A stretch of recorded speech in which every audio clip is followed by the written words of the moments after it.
கவனிச்சுட்டு கேட்க வேணும். ನೀವೆಲ್ಲರೂ ಚೆನ್ನಾಗಿ ಗಮನಿಸಿ ಕೇಳಬೇಕು. இது வழக்கமா பண்ற பிரசங்கம்ங்கள்ல, ಇದು ಯಥಾ ಪ್ರಕಾರವಾಗಿ ಮಾಡುತ್ತಿರುವಂತ ಪ್ರಸಂಗ ಅಲ್ಲ. இது மனுஷனுடைய எண்ணங்களிலும் தோன்றுவது இல்லை. ಇದು ಮನುಷ್ಯರ ಯೋಚನೆಗಳಲ್ಲೂ ಸಂಕಲ್ಪಗಳಲ್ಲೂ ಹುಟ್ಟುವಂತದಲ್ಲ. தேவன் இதை நமக்கு வெளிப்படுத்தி தராத பட்சத்தில் எனக்கும் புரியாது. ಇದು ದೇವರು ನಮಗೆ ಪ್ರಕಟಣೆಯನ್ನು ಕೊಡದೆ ಹೋದರೆ ಇದು ನಮಗೂ ಅರ್ಥ ಆಗುವುದಿಲ್ಲ. ஆகவே இன்றைக்கு நான் உங்களோடு பேச நான் ஏவப்பட்ட வார்த்தைகளை நான் உங்களோடு பேச ஆசைப்படுகிறேன். ಇವತ್ತು ನಾನು ನಿಮ್ಮ ಮಧ್ಯದಲ್ಲಿ ಪ್ರೇರಿಸಲ್ಪಟ್ಟ ಮಾತುಗಳನ್ನು ಆಡಲಿಕ್ಕಾಗಿ ನಾನು ಬಯಸುತ್ತೇನೆ. அந்த வார்த்தைகளை நாம் கவனித்து கேட்போம். கர்த்தர் நம்மோடு பேசுவாராக. ಆ ವಾಕ್ಯಗಳನ್ನೆಲ್ಲರೂ ಗಮನಿಸಿ ಕೇಳೋಣ. ಕರ್ತನು ನಮ್ಮೊಟ್ಟಿಗೆ ಮಾತನಾಡಲಿ. இது ஒரு ஞாயிறு ஆராதனை அல்ல. ಇದು ಒಂದು ಭಾನುವಾರದ ಆರಾಧನೆಯೂ ಅಲ್ಲ. கன்வென்ஷன் கூட்டமும் அல்ல. ಇದೊಂದು ಕನ್ವೆನ್ಷನ್ ಕೂಟನೂ ಅಲ್ಲ. இது உபவாச கூட்டம். ಇದೊಂದು ಉಪವಾಸ ಕೂಟ. எப்பொழுதும் உபவாசம் பண்ணா தேவனுடைய இடத்தை அசைச்சிருவோம் அப்படிலாம் நினைக்காதீங்க. ಯಾವಾಗಲೂ ಉಪವಾಸ ತೆಗೆದಾಗಲೆಲ್ಲ ಕೂಡಿ ಬಂದ ಸ್ಥಳಗಳು ಕದಲುತ್ತವೆ, ಹಂಗಾಗುತ್ತೆ ಹೀಗಾಗುತ್ತೆ ಎಂಬುದಾಗಿ ಯೋಚನೆ ಮಾಡಬೇಡ್ರಿ. கர்த்தர் ரொம்ப அன்பானவர். ನಮ್ಮ ದೇವರು ಬಹಳ ಪ್ರೀತಿ ಉಳ್ಳವನು. அவரை போய் நம்ம அசக்க வேணாம், உழுக்க வேணாம். ಆತನನ್ನು ಹೋಗಿ ನಾವು ಕದಲಿಸೋದು ಬೇಡ, ಅಲ್ಲಾಡಿಸೋದು ಬೇಡ. சுகமா ஜீவனோடு இங்க உட்கார்ந்து இருக்கிறதே அவருடைய அருள் தான். ನಾವು ಆರೋಗ್ಯವಾಗಿ ಸುಖವಾಗಿ ಇಲ್ಲಿ ಕುಳಿತಿರುವುದೇ ದೇವರ ದಯೆಯಿಂದಲೇ. வழி நடுக்க காலையில வரும்போது எத்தனையோ ஆம்புலன்ஸ் எங்களை ஓவர்டேக் பண்ணிட்டு போச்சு. ನಾವು ದಾರಿಯಲ್ಲಿ ಬರುತ್ತಿರ್ಬೇಕಾದ್ರೆ ಅನೇಕ ಆಂಬುಲೆನ್ಸ್ಗಳು ನಮ್ಮನ್ನ ಓವರ್ಟೇಕ್ ಮಾಡ್ಕೊಂಡು ಹೋಗ್ತಾ ಇತ್ತು. எதிர் பக்கத்துல போச்சு.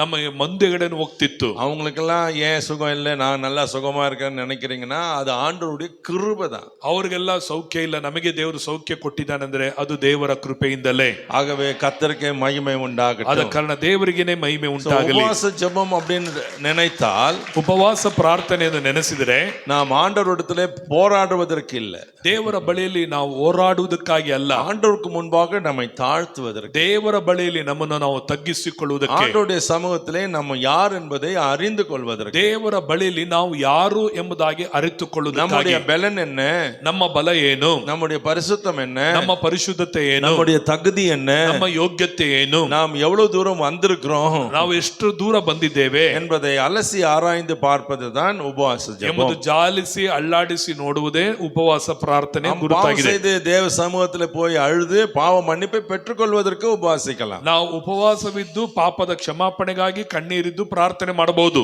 சுகம் வேணும் என்று சொல்லி ஆண்டவர்கிட்ட தயவு பாராட்டி கேட்கலாம். ಸೌಖ್ಯ ಬೇಕೆಂಬುದಾಗಿ ದೇವರ ಬಳಿಯಲ್ಲಿ ಬೇಡಿಕೊಳ್ಳಬಹುದು. நான் உபவாசம் பண்ண ஆண்டவர் பயந்துருவாரு, நான் உபவாசம் பண்ண ஆண்டவர் கொடுத்துதான் ஆகணும் அப்படி என்ற எண்ணம் நமக்கு இருக்கவே ನಾನು கூடாது. ಉಪವಾಸ ಮಾಡ್ಬಿಟ್ರೆ ದೇವರು ಎದುರು ಬಿಡ್ತಾರೆ, ನಾವು ಉಪವಾಸ ಮಾಡ್ಬಿಟ್ರೆ ಕೊಟ್ಟೆ ಕೊಡ್ತಾನೆ ಎಂಬುದಾಗಿ ಆ ರೀತಿ ಯೋಚನೆಗಳೆಲ್ಲ ಇರಬಾರ್ದು. பிசாசு நம்முடைய எண்ணங்களை அப்படி ஏவி விட்டு நம்முடைய ஜெயத்தை தோல்வியாய் மாற்றி விடுவான். ಸೈತಾನನು ಹೀಗೆ ನಮಗೆ ಯೋಚನೆಗಳನ್ನು ಕೊಟ್ಟು ನಮ್ಮ ಜಯಗಳನ್ನ ಸೋಲಾಗಿ ಮಾಡಿಬಿಡುತ್ತಾನೆ. கம்பல் பண்ணி ஆண்டவர்கிட்ட எதையும் வாங்கிட முடியாது. ದೇವರತ್ತ ಬಲವತ್ಕಾರ ಮಾಡಿ ಯಾವುದನ್ನು ನಾವು ತೆಗೆದುಕೊಳ್ಳಕ್ಕಾಗಲ್ಲ. அப்படி பலவந்தமாய் வாங்கினால் அதிலே தோல்விதான் இருக்கும். ನಾವು ಬಲವಂತವಾಗಿ ದೇವರಿಂದ ಏನಾದರೂ ಪಡ್ಕೊಂಡ್ರೆ ಅದರಲ್ಲಿ ಸೋಲು ಇರುತ್ತದೆ. ஆண்டவர் தயவுள்ளவனுக்கு தயவுள்ளவர், ದೇವರು ದಯವುಳ್ಳವನಿಗೆ ದಯವುಳ್ಳವನಾಗಿದ್ದಾನೆ, இரக்கமுள்ளவருக்கு இரக்கமுள்ளவர். ಕನಿಕರ ಉಳ್ಳವನಿಗೆ ದೇವರು ಕನಿಕರ எப்படி ಉಳ್ಳವನಾಗಿದ್ದಾನೆ. காத்து வீசுதோ அதற்கு படி போனோம்னா நம்மளுக்கு பிரச்சனை வராது. ಹೇಗೆ ಗಾಳಿ ಬೀಸುತ್ತದೋ ಹಾಗೆ ಹೋದರೆ ನಮಗೆ ಸಮಸ್ಯೆಗಳು ಬರುವುದಿಲ್ಲ. இன்றைக்கு காலையில தேவ ஆவியானவர் என்னுடைய உள்ளத்துல பேசின சில வார்த்தைகளை உங்களோடு நான் வைக்க ಈ விரும்புகிறேன். ಬೆಳಗಿನ ವೇಳೆಯಲ್ಲಿ ಕರ್ತನ ಆತ್ಮನು ನನ್ನ ಬಳಿಯಲ್ಲಿ ಮಾತಾಡಿದ ಕೆಲವು ಸಂಗತಿಗಳನ್ನ ನಿಮ್ಮ ಮುಂದೆ ಇಡುತ್ತೇನೆ.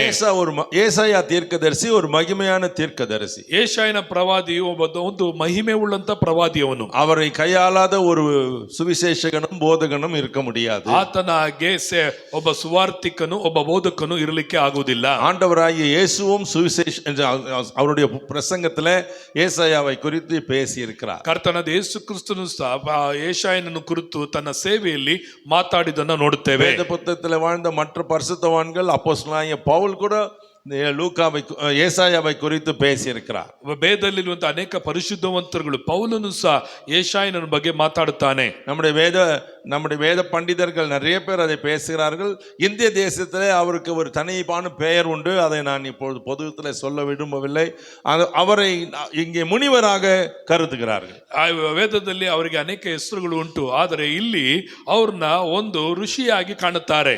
இந்திய தேசத்துல, ಭಾರತ ದೇಶದಲ್ಲಿ அப்படி இருக்கிற அவரை குறித்து இந்த வார்த்தைகள், அவர் எழுதின இந்த வார்த்தைகளை உங்களுக்கு சொல்ல விரும்புகிறேன். ಅವರು ಹೇಳಿದಂತ ಕೆಲವೊಂದು ಮಾತುಗಳು ನಿಮಗೆ ಹೇಳಲು ನಾನು ಬಯಸುತ್ತೇನೆ. ஏசாயா தீர்க்கதரிசி எழுதின 11வது அதிகாரத்துல ಯೆಶಾಯನು ಬರೆದಂತ ಪ್ರವಾದನೆ ಗ್ರಂಥದಲ್ಲಿ 11ನೇ இரண்டாவது ಅಧ್ಯಾಯದಲ್ಲಿ வசனத்தை பார்த்தால் 2ನೇ ವಚನ ನೋಡುವುದಾದರೆ அது ஞானத்தையும் அறிவையும் புத்தியையும் அதற்கு மேலே அவர் கொடுக்கிற ஆலோசனையும் அவர் கொடுக்கிற பலத்தையும் கர்த்தருக்கு பயப்படுகிற பயத்தையும் பரிசுத்த ஆவியானவரை குறித்தும் அவர் பேசியிருக்கிறார். ಜ್ಞಾನ ವಿವೇಕ ಮತ್ತು ಆಲೋಚನೆ ಪರಾಕ್ರಮಗಳು ತಿಳುವಳಿಕೆಗಳು ಆತನು ದೇವರಿಗೆ ಭಯಪಡುವಂತ ಆತ್ಮನನ್ನು ಕುರಿತು ಇಲ್ಲಿ ಮಾತಾಡುತ್ತಾರೆ. அவர் எழுதின அந்த வார்த்தைகள் திட்டமும் தெளிவுமாய் எழுதப்பட்டவைகள். ಇಲ್ಲಿ ಬರೆದಂತ ಮಾತುಗಳು ಎಲ್ಲವೂ ದಿಟ್ಟವಾಗಿ ಸ್ಪಷ್ಟವಾಗಿ ಬರೆದಂತ ಮಾತುಗಳಾಗಿದೆ.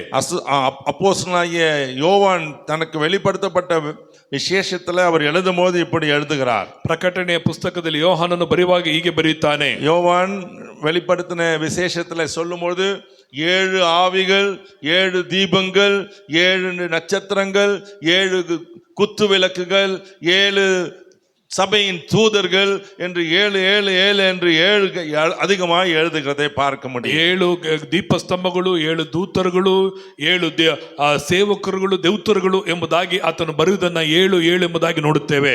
7 ಇಡಿ ಮುழக்கங்கள், 7 ಮಿಂಚುಗಳು, ಗುಡುಗು ಮಿಂಚುಗಳು, இந்த 7 தீபங்கள், 7 ದೀಪಗಳು, 7 தூதர்கள், 7 ದೂತರುಗಳು, இதெல்லாம் நீங்க பாத்தீங்கன்னா ಇವುಗಳೆಲ್ಲ ನೀವು ನೋಡುವುದಾದರೆ நமக்கு தெரியாத சில காரியங்களை அறிந்து கொள்ள போகிறோம். ನಮಗೆ ಅರಿಯದೇ ಇರುವ ಕೆಲವು ಕಾರ್ಯಗಳನ್ನ ತಿಳ್ಕೊಳ್ಳುತ್ತೇವೆ.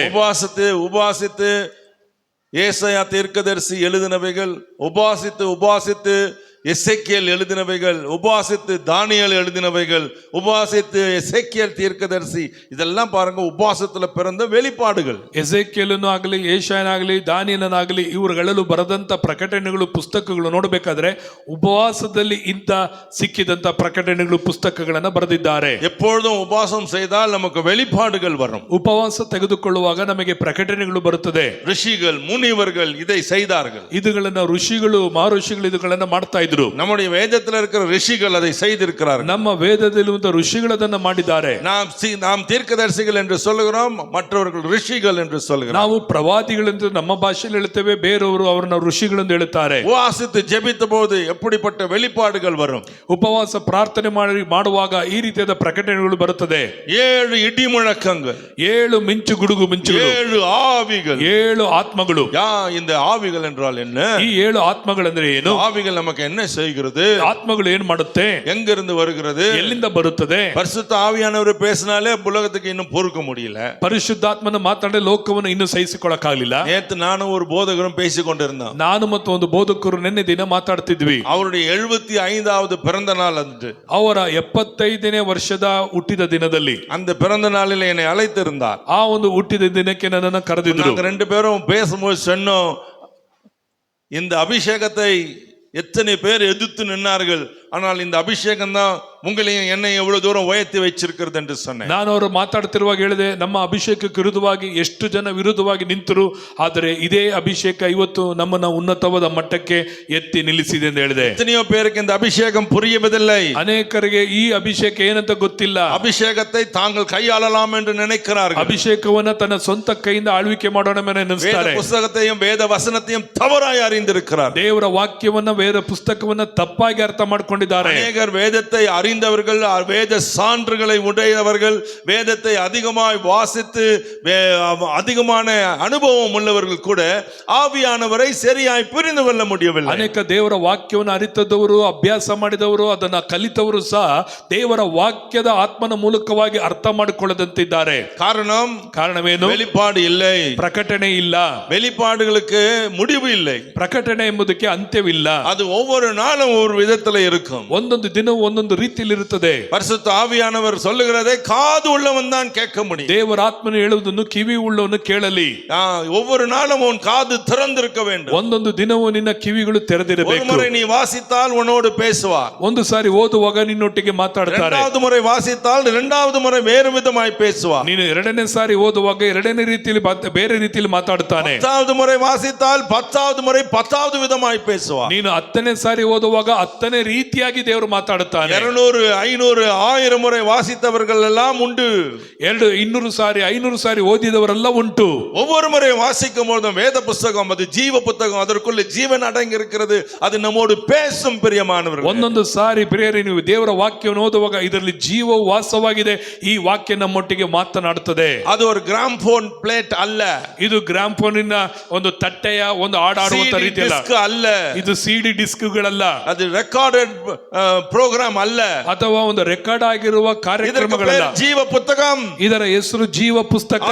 ಜೀವನ್ ಉಳ್ಳದು, ಇದು ಜೀವ ಉಳ್ಳದು. ಅದು ಜೀವನ್ இருக்கிறபடியால் பேசிக்கொண்டே இருக்கும். ಜೀವ ಇರೋದ್ರಿಂದ ಅದು ಮಾತಾಡ್ತಾ ಇರುತ್ತದೆ. புதுசா அதனுக்குள்ள இருந்து புறப்படும்.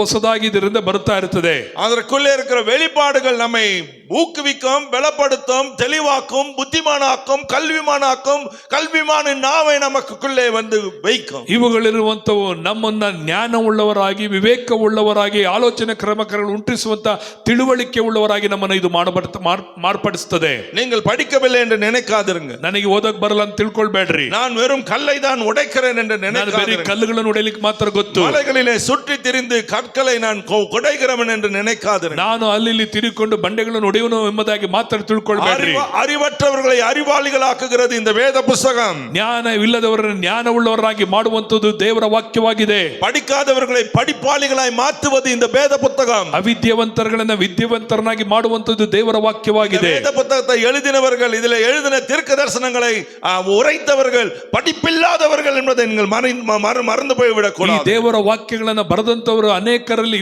ವಿದ್ಯಾಭ್ಯಾಸ ಇಲ್ಲದವರು ಎಂಬುದಾಗಿ ನಾವು ಮರೆತೋಗ್ಬಿಡಬಾರದು. ಅನೇಕರು ಮೀನವர்களாயிருந்தார், ಅನೇಕರು ಬೆಸ್ತರಾಗಿದ್ದರು, ಅನೇಕರು படிக்காதவர்களாயிருந்தார், ಅನೇಕರು ವಿದ್ಯಾಭ್ಯಾಸ ಇಲ್ಲದವರಾಗಿದ್ದರು. ஓ தேவ மக்களே, ಓ ದೇವರ ಮಕ್ಕಳೇ, கர்த்தருடைய ஆவியானவர் உனக்குள்ளே இறங்கி வாசம் பண்ணும்போது உன்னை ஞானியாய் மாற்றுகிறார். ದೇವರ ಆತ್ಮನು ನಿನ್ನಲ್ಲಿ ಬಂದು ವಾಸವಾಗಿರುವಾಗ ನಿನ್ನನ್ನು ಜ್ಞಾನವುಳ್ಳವನಾಗಿ ಮಾರ್ಪಡಿಸುತ್ತಾನೆ. உங்கள் புத்தியை தெளிய வைக்கிறார். ನಿಮಗೆ ಜ್ಞಾನ ತಿಳುವಳಿಕೆಯನ್ನು ಬುದ್ಧಿ ಹೆಚ್ಚು ಮಾಡುತ್ತಾನೆ. இதுதான் என் தலையெழுத்து என்று நினைக்க வேண்டிய அவசியம் இல்லை. ಇದು ನನ್ನ ಹಣೆ ಬರ ಎಂಬುದಾಗಿ ಮಾತ್ರ ತಿಳ್ಕೊಳ್ಬೇಡ. இப்படிதான் நான் வாழ்ந்து சாக வேண்டும் என்று நீங்கள் தீர்மானிக்க வேண்டிய ಏನೋ ಒಂದು ದಿನ ಹುಟ್ಟಿದ್ದೇನೆ, ಒಂದು ದಿನ ಸಾಯಬೇಕೆಂಬುದಾಗಿ ಯೋಚನೆ ಮಾಡಬೇಡ್ರಿ. உங்களை ஆள்கொள்ளுகிற எல்லா பலவானிலும் ஒரு பெரியவர் இருக்கிறார். ನಿಮ್ಮೆಲ್ಲರನ್ನು ಆಳ್ವಿಕೆ ಮಾಡುವಂತ ದೊಡ್ಡ ಬಲಿಷ್ಠನು ನಿಮ್ಮಲ್ಲಿದ್ದಾನೆ. உங்கள் வியாதிகளுக்கு மேலாய் சுகம் கொடுக்கிற ஒருவர் உண்டு. ನಿಮ್ಮ ರೋಗಗಳಿಗಿಂತಲೂ ಹೆಚ್ಚಾಗಿ ಸೌಖ್ಯ ಕೊಡುವ ನಿಮ್ಮಲ್ಲಿ ಉಂಟು.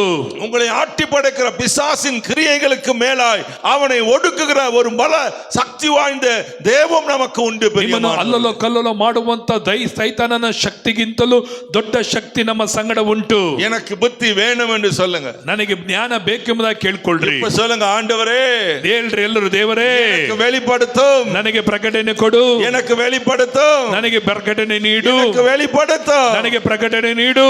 ஆமென், ಆಮೆನ್. சொல்லுங்க ஆமென். ಎಲ್ಲರೂ ಆಮೆನ್. ஹalleluya, ஹalleluya. எத்தனை பேருக்கு வெளிப்பாடு வேணும்? ಎಷ್ಟು ಜನರಿಗೆ ಪ್ರಕಟಣೆ ಬೇಕು ಯೇಸುನ ಕುರಿತು? சொல்லுங்க, ஆண்டவரை பார்த்து எனக்கு வேணும், ಅಯ್ಯ ನಿನ್ನನ್ನು ಕುರಿತು ನನಗೆ ಪ್ರಕಟಣೆ ಬೇಕು ಹೇಳ್ರಿ. Okay.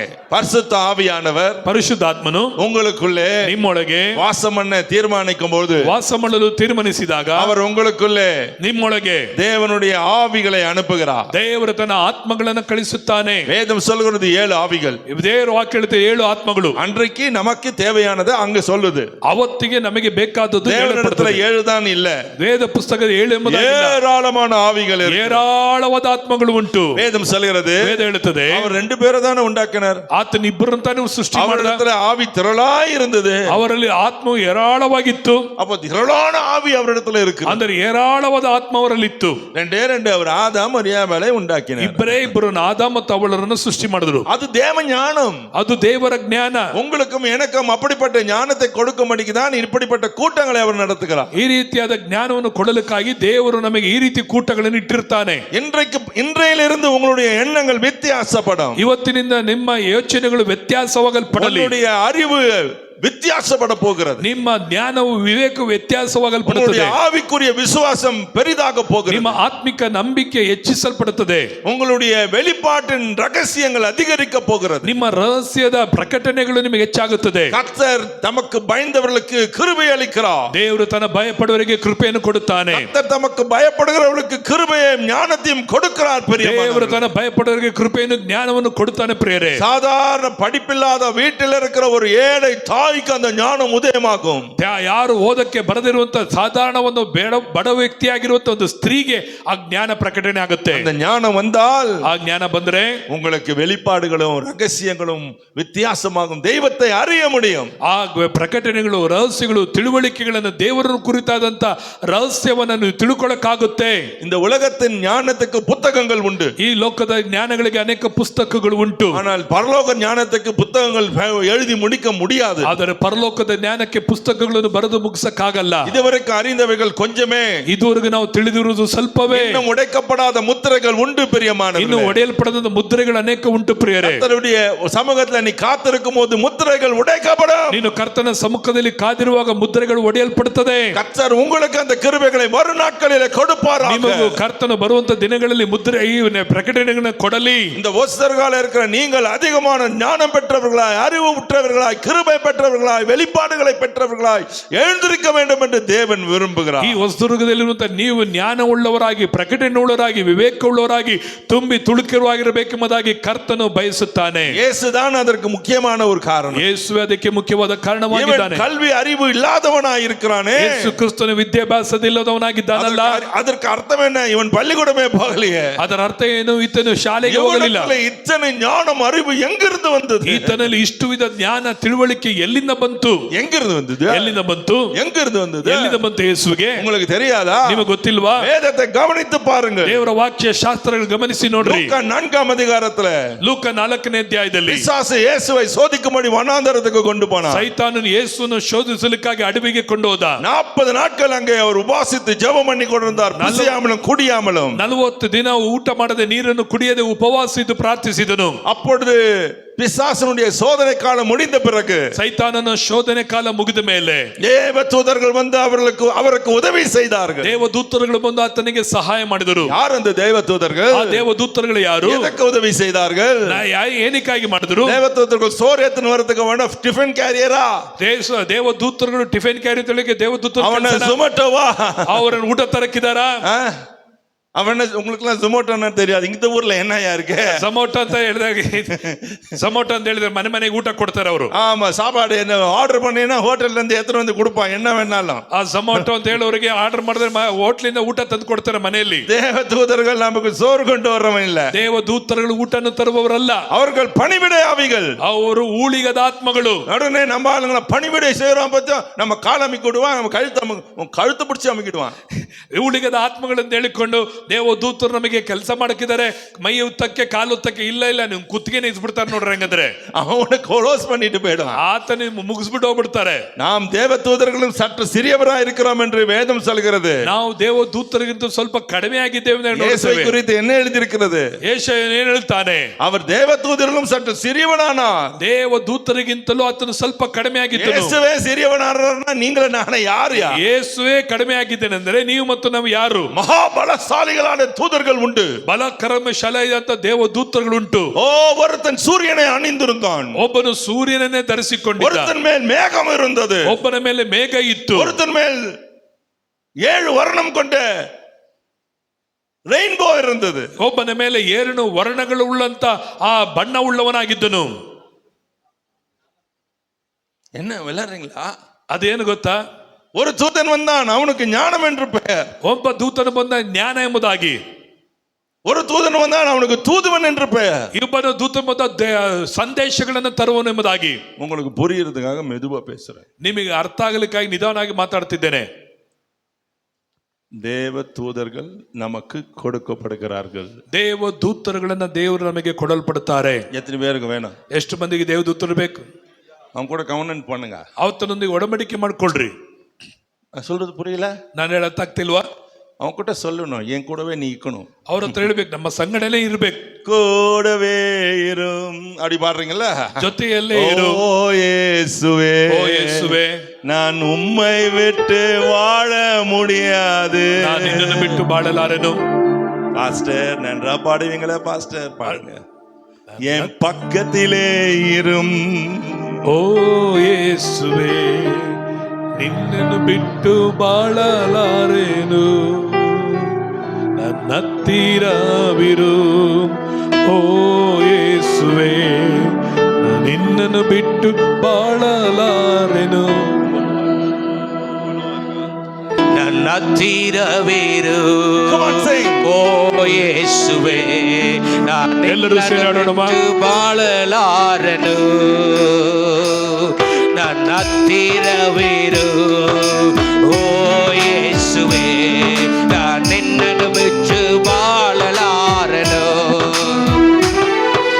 Hallelujah hallelujah hallelujah hallelujah.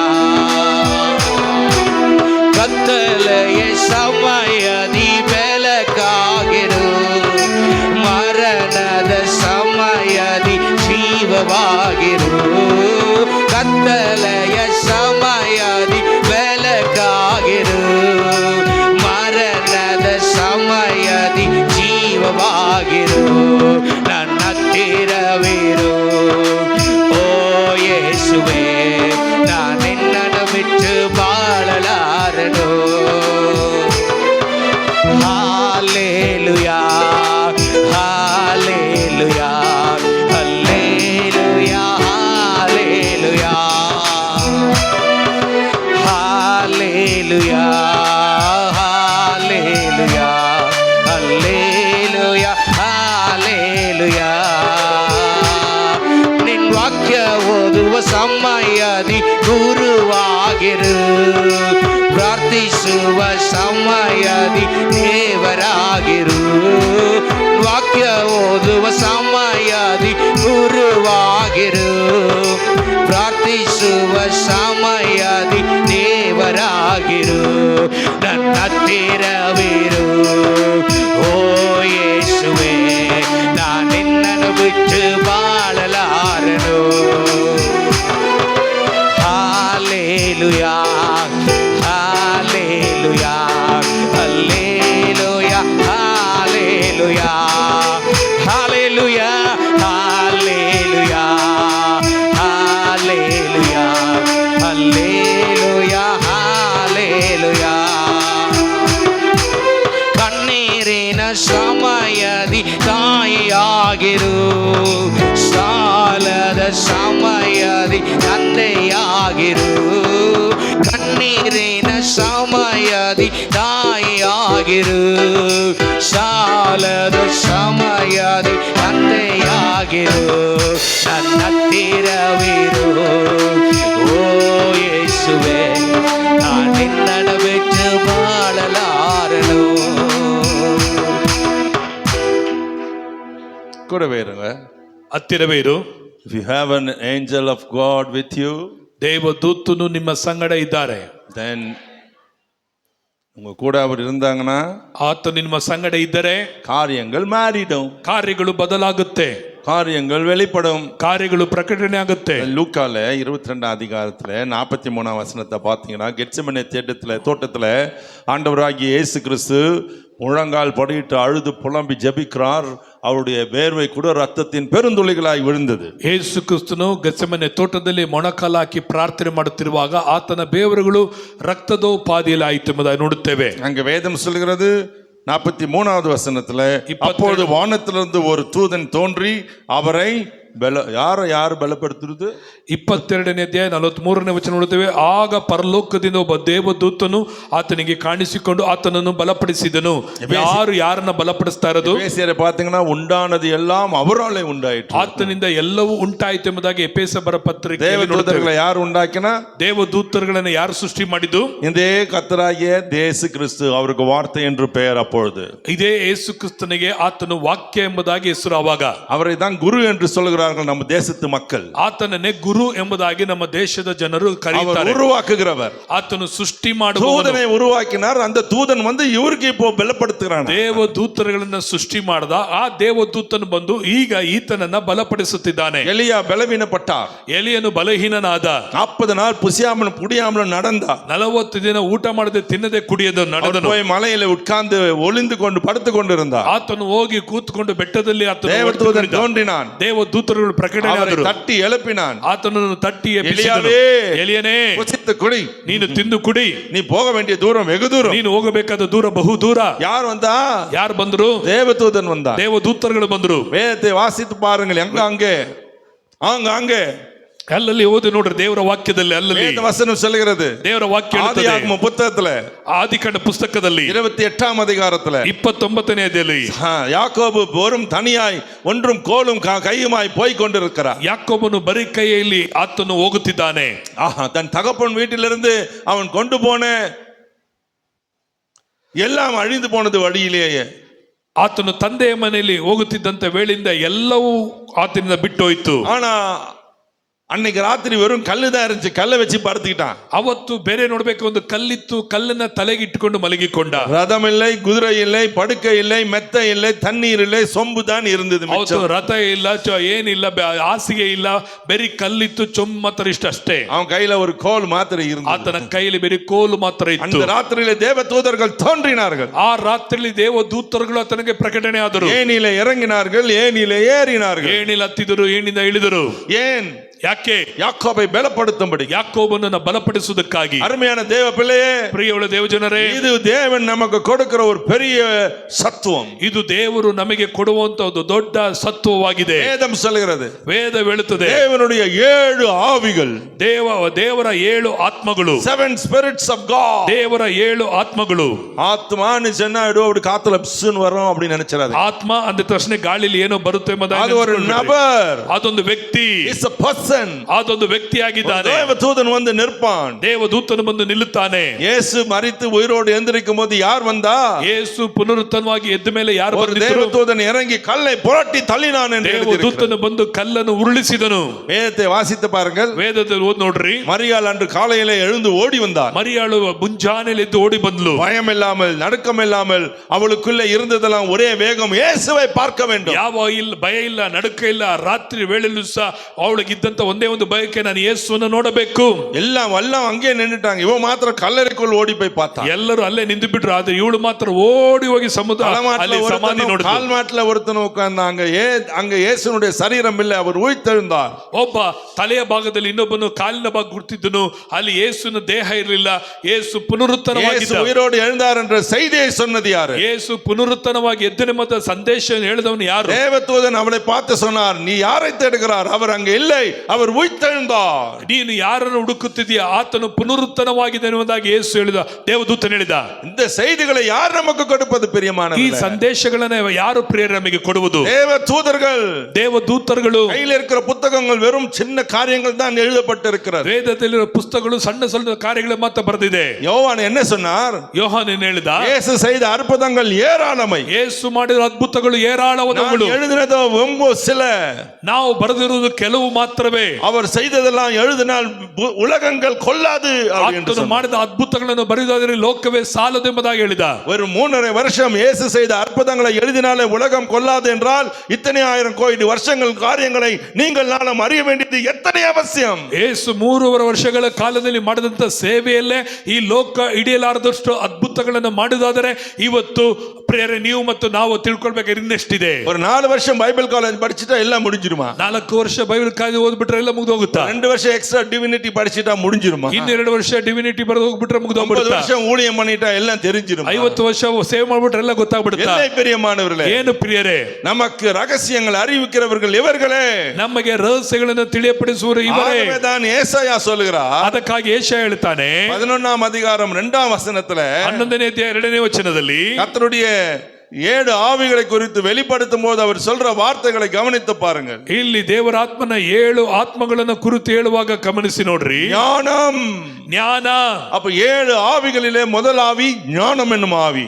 7 ಆತ್ಮಗಳಲ್ಲಿ ಮೊದಲ ಜ್ಞಾನ ಆತ್ಮ ಒಂದು ಜ್ಞಾನದ ಆತ್ಮ. இந்த ஞானம் என்று சொல்வது, ಈ ಜ್ಞಾನ ಎಂಬುದು காத்து அல்ல, ಇದು ಯಾವುದೋ ಗಾಳಿ ಅಲ್ಲ, மகத்துவமான தூதன், ಅದು ಮಹತ್ವದ ದೂತನು, ஏஞ்சல் ஆஃப் காட். ಅದು ದೇವ ದೂತನಾಗಿದ್ದಾನೆ. அவன் கீழே பெரிய பட்டாளங்கள் இருக்கிறது. ಆತನ ದೊಡ್ಡ ಅವನ ಹಿಂದೆ ಒಂದು ಸೈನ್ಯ ಇದೆ. அருமையான கர்த்தருடைய பிள்ளையே, ಪ್ರಿಯ ದೇವ ಜನರೇ, நீங்கள் கர்த்தர் எனக்கு ஞானம் தாரும் ஞானம் தாரும் ஞானம் தாரும் என்று ஜெபித்தால், ನೀವು ದೇವರ ಬಳಿಯಲ್ಲಿ ಜ್ಞಾನವನ್ನು ಕೊಡು ಎಂದು ಕೇಳಿಕೊಂಡರೆ, தூதன் வந்து உங்களுக்கு ஞானத்தை போதிப்பான். ಒಬ್ಬ ದೂತನೇ ಬಂದು ನಿಮಗೆ ಜ್ಞಾನವನ್ನು ಬೋಧಿಸುತ್ತಾನೆ. ஞானத்தை போதிக்கிற வசனம் என்று எழுதியிருக்கிறது. ಜ್ಞಾನವನ್ನು ಬೋಧಿಸುವ ಆತ್ಮ ಎಂಬುದಾಗಿ ಬರೆಯಲ್ಪಟ್ಟಿದೆ. It is a word that will teach you. ದೇವರ ವಾಕ್ಯವು ಆತನು ಬೋಧಿಸಲ್ಪಡುತ್ತದೆ. Who will teach? ಆತನು ಯಾರಿಗೆ Only a ಬೋಧಿಸ್ತಾನೆ? person can teach you. ಯಾರಿಗೆ ಆತನು ಬೋಧಿಸ್ತಾನೆ? ದಾಹವುಳ್ಳವನಿಗೆ. தூதன் இறங்கி வருவான். ದೂತನು ಬಂದು ಇಳಿದು ಬರುತ್ತಾನೆ. நீங்கள் நினைக்கிற மாதிரி ஏதோ ஒன்னு தான் பரலோகத்துல இருக்குது, 2 தான் பரலோகத்துல இருக்குது, 5 தான் 10 தான் 50 தான் 300 தானே. நோ, ದೂತನು 2 3 ಅಂತ ಇಲ್ಲ, ಹಾಗೆ ಇಲ್ಲ. தேவன் உண்டாக்கின நட்சத்திரங்களை என்ன கூடுமோ, ದೇವರು ಉಂಟು ಮಾಡಿದ ನಕ್ಷತ್ರಗಳನ್ನ ಲೆಕ್ಕಿಸಕ್ಕಾಗುತ್ತೋ, தேவன் உண்டு பண்ணின மக்கள் தொகை இன்றைக்கு என்ன முடியுமோ, ಇವತ್ತು ದೇವರು ಸೃಷ್ಟಿ ಮಾಡಿದ ಜನಸಂಖ್ಯೆಯನ್ನು ಲೆಕ್ಕಿಸಕ್ಕಾಗುತ್ತಾ? சாலமோன் ஞானத்தை கேட்டான். ಸಾಲಮೋನ್ ಜ್ಞಾನವನ್ನು ಕೇಳಿದ. வேதம் சொல்லுகிறது கடற்கரை மணல் அத்தனையான ஞானமும் மனோவிருத்தி ಅವನಿಗೆ கொடுக்கப்பட்டது. ದೇವರು ಸಮುದ್ರದ ಮರಳಿನಷ್ಟು ಆತನಿಗೆ ಜ್ಞಾನವನ್ನ ವಿವೇಕಗಳನ್ನ ದೇವರು ಆತನಿಗೆ ಕೊಟ್ಟರು. ஞான சாலமோனுக்கு கொடுக்கப்பட்டது. ದೇವರು ಸಾಲಮೋನಿಗೆ ಜ್ಞಾನವನ್ನು ಕೊಟ್ಟನು. எப்படிப்பட்ட ஞானம்? ಎಂತ ವಿಧ ಜ್ಞಾನ? கடற்கரை மணலை போல, ಸಮುದ್ರ ತೀರದ ಮರಳಿನ ಹಾಗೆ. ஓ, அதை என்ன முடியுமோ, ಅದು ಎಣಿಸಕ್ಕಾಗುತ್ತಾ? தேவன் உண்டாக்கின மணலை என்ன முடியல, ದೇವರು ಉಂಟು ಮಾಡಿದ ಮರಳನ್ನೇ ಎಣಿಸಕ್ಕಾಗಲಿಲ್ಲ. தேவன் உண்டு பண்ணின நட்சத்திரங்களை என்ன முடியல, ದೇವರು ಸೃಷ್ಟಿ ಮಾಡಿದ ನಕ್ಷತ್ರವನ್ನು ಎಣಿಸಕ್ಕಾಗಲಿಲ್ಲ. தேவனுடைய தூதர்களை என்ன முடியுமோ, ದೇವದೂತರುಗಳನ್ನು ಎಣಿಸಕ್ಕಾಗುತ್ತಾ? ஒவ்வொரு நபருக்கும் எத்தனை தூதர்களை கர்த்தர் கொடுக்கிறார். ಒಬ್ಬೊಬ್ಬ ವ್ಯಕ್ತಿಗೆ ಎಷ್ಟು ದೂತರುಗಳನ್ನು ಕೊಡ್ತಾನೆ. அவர்களை நாம் உபயோகப்படுத்துவதில்லை பிரியமானவர்களே. ಅವರನ್ನು ನಾವು ಬಳಸಿಕೊಳ್ಳುವುದಿಲ್ಲ ಪ್ರಿಯರೇ. கர்த்தருடைய ஆவியானவர்,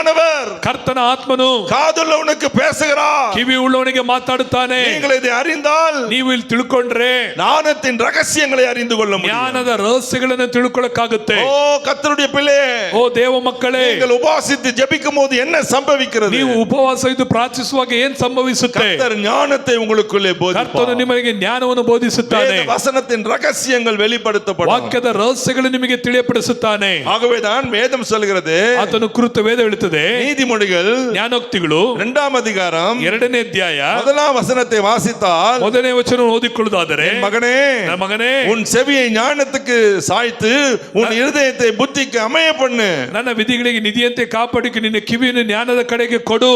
3ஆம் வசனத்தை பாருங்கள். 3ನೇ ವಚನ, ஞானத்தை ಬುದ್ಧಿಗಾಗಿ வா என்று கூப்பிட்டு, ಮೊರೆ ಇಟ್ಟು ಕೇಳಿಕೋ, புத்தியை ವಿವೇಕವನ್ನು சத்தமிட்டு கூப்பிடு. ಕೂಗಿಕೊಂಡು ಬೇಡಿಕೋ. Why? ಯಾಕೆ? Why?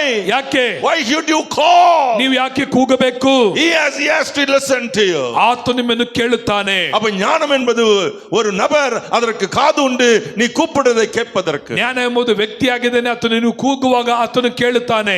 அருமையான தேவ பிள்ளையே, ದೇವ ಜನರೇ, இந்த உலகத்தின் மக்களை பாருங்கள். ಈ ಲೋಕದ ಜನರು ನೋಡ್ರಿ, அவர்கள் காலந்தோறும் எழுந்து நின்று சத்தமிட்டு கூப்பிடுகிறார்கள். ಅವರು ಬೆಳಗಿನ ಜಾವದಲ್ಲಿ ಎದ್ದು ಶಬ್ದವಾಗಿ ಕೂಗುತ್ತಾರೆ. சில துறவிகளை பாருங்கள். ಕೆಲವೊಂದು ಸ್ಥಳಗಳನ್ನು ನೋಡ್ರಿ, காலையில எழுந்து ಕೆಲವೊಂದು ಪಕ್ಷಿ ನೋಡ್ರಿ, தண்ணீருக்குள்ளே இறங்கி ನೀರಲ್ಲಿ ಬಿದ್ದು மூக்கை மாத்திரம் வெளியே வைத்துக் கொண்டு ಮೂಗಲ್ ಮಾಟ ಹೊರಗಡೆ ಇಟ್ಟುಕೊಂಡು சத்தமிட்டு கூப்பிடுகிறார்கள். ಶಬ್ದವಾಗಿ ಕೂಗುತ್ತಾರೆ. எதை கூப்பிடுகிறார்கள்? ಯಾರನ್ನು ಕೂಗುತ್ತಾರೆ? ஞானத்தை கூப்பிடுகிறார்கள். ಜ್ಞಾನಕ್ಕಾಗಿ ಕೂಗುತ್ತಾರೆ. அறிவை கூப்பிடுகிறார்கள். ಅವರು ವಿವೇಕಕ್ಕಾಗಿ புத்தியை ಕೂಗುತ್ತಾರೆ. கூப்பிடுகிறார்கள். ಬುದ್ಧಿಗಾಗಿ ಕೂಗುತ್ತಾರೆ. நமக்கு தூக்கம் தான் வரும். ನಮಗೆ ನಿದ್ದೆ ಬರುತ್ತೆ. ஆகவே தான் சாலமோன் சொன்னான், கூப்பிடு. ಅದಕ್ಕಾಗಿ ಸಾಲಮೋನ್ ಹೇಳ್ತಾನೆ, ಕೂಗು, ಬಾ, கூப்பிடு, ಕೂಗು, கூப்பிடு. ಕೂಗು. அருமையான தேவ பிள்ளையே, ಪ್ರಿಯವುಳ್ಳ ದೇವ ಜನರೇ, ஞானத்தை கூப்பிட்டால் ஞானம் இறங்கி வரும். ಜ್ಞಾನವನ್ನು ಕೂಗಿದರೆ ಜ್ಞಾನ ಇಳಿದು ಬರುತ್ತದೆ. உங்களுக்கு சொல்லிக் கொடுக்கும். ಅದು ನಿಮಗೆ ಕಲಿಸಿಕೊಡುತ್ತದೆ. உங்கள் அறியற்ற நிலைமையை எல்லாம் மாற்றி அறிவுள்ளவர்களாய் மாற்றும். ನಿಮ್ಮ ಬುದ್ಧಿಹೀನತೆಗಳನ್ನು ಮಾರ್ಪಡಿಸಿ ನಿಮ್ಮನ್ನು ಬುದ್ಧಿ ಉಳ್ಳದಾಗಿ ಮಾರ್ಪಡಿಸುತ್ತದೆ. உங்களை புத்திசாலியாய் மாற்றும். ನಿಮ್ಮನ್ನು ಬುದ್ಧಿಶಾಲಿಯಾಗಿ ಮಾರ್ಪಡಿಸುತ್ತದೆ. தேசத்திலே நடக்கிற எல்லாவற்றையும் அறியத்தக்கதாக ஒரு அறிவை கர்த்தர் அவனுக்கு கொடுத்தார் என்று 2 சாமுவேல் 14ஆம் அதிகாரம் 20ஆம் வசனம் சொல்கிறது. 2 ಸಾಮುವೇಲ 14:26 ನೋಡುತ್ತೇವೆ. ದೇಶದಲ್ಲಿ ತಿಳ್ಕೊಳ್ಳುವಂತ ಜ್ಞಾನ ವಿವೇಕವನ್ನ ದೇವರು ಆತನಿಗೆ ಕೊಟ್ಟರು ಎಂಬುದಾಗಿ ನೋಡುತ್ತೇವೆ. தேவத்தில் நடக்கிறவைகளை அறியக்கூடிய உம்முடைய ஞானம் தேவ தூதனுடைய ஞானத்தை போல் இருக்கிறது. ದೇಶದಲ್ಲಿ ನಡೆಯುವಂತ ಸಂಗತಿಗಳನ್ನು ಅರಿಯತಕ್ಕಂತ ಅರಿವು ದೇವದೂತರಂತೆ ಜ್ಞಾನವಿರುತ್ತದೆ. தேவதூதனுக்கு தெரியுதுல்ல என்ன நடக்குதுன்னு. ದೇವದೂತರಿಗೆ ಏನೆಲ್ಲ ನಡೀತದೆ ಗೊತ್ತಾಗುತ್ತಲ್ವಾ? அது என்னைக்காவது யோசிச்சிருக்கீங்களா? ನೀವು ಯಾವತ್ತಾದ್ರೂ ಯೋಚನೆ ಮಾಡಿದ್ದೀರಾ? அப்போ he had a tie up with the angels. ದೇವದೂತರಿಗೆ ಎಲ್ಲ ವಿಷಯಗಳು ತಿಳಿದಿದೆ. இந்த தாவீதுக்கு தேவ தூதனோடு ஒரு தொடர்பு இருக்கு. ದಾವೀದನಿಗೆ ದೇವದೂತನೊಂದಿಗೆ ಒಂದು ಐಕ್ಯತೆ ಇತ್ತು. நீங்கள் ஆண்டவரை கூப்பிட்டால் ನೀವು ದೇವರನ್ನು ಕರೆದರೆ அவன் இறங்கி வருவான். ಆತನೇ ಇಳಿದು ಬರ್ತಾನೆ. ஏனென்றால் கர்த்தர் அவனுக்கு கட்டளை கொடுப்பார். ಯಾಕಂದ್ರೆ ದೇವರು ಆತನಿಗೆ ಆಜ್ಞಾಪಿಸುತ್ತಾನೆ. இன்றையிலிருந்து சொல்லுங்க, ಇಲ್ಲಿ ಇವತ್ತಿಂದ ಹೇಳ್ರಿ, ஆண்டவரே ದೇವರೇ எனக்கு ஞானத்தை தா, ನನಗೆ ಜ್ಞಾನವನ್ನು ಕೊಡು. வேதம் சொல்லுது தப்பா சொல்லி கொடுக்காது. ವೇದದ ಯಾವತ್ತೂ ತಪ್ಪಾಗಿ ಹೇಳ್ಕೊಡಲ್ಲ. ಜ್ಞಾನವೇ வா, ಬಾ, தினந்தோறும் கூப்பிடு, ದಿನನಿತ್ಯ ಕೂಗು. அறிவே புத்தியே வா, ವಿವೇಕವೇ ಜ್ಞಾನವುಗಳೇ ಬಾ. சும்மா ஆண்டவரே தாரும் தாரும் தாரும்.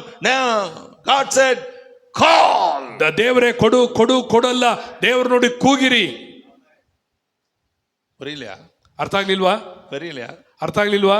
புரியலையா? ಅರ್ಥ ಆಗ್ಲಿಲ್ವಾ? புரியலனாலும் பரவாயில்ல, நீ கூப்பிட்டு இருக்க, கூப்பிடுங்க. ஞானமே, ನೀವು ಅರ್ಥ ಆಗ್ಲಿಲ್ಲ ಪರವಾಗಿಲ್ಲ, ಜ್ಞಾನವೇ ಕೂಗಿರಿ. கூப்பிடு, ಎಲ್ಲರೂ ಕೂಗಿರಿ, ಜ್ಞಾನವೇ ಬಾ, ಬನ್ನಿರಿ. அறிவே, ವಿವೇಕವೇ வா, ಬನ್ನಿರಿ.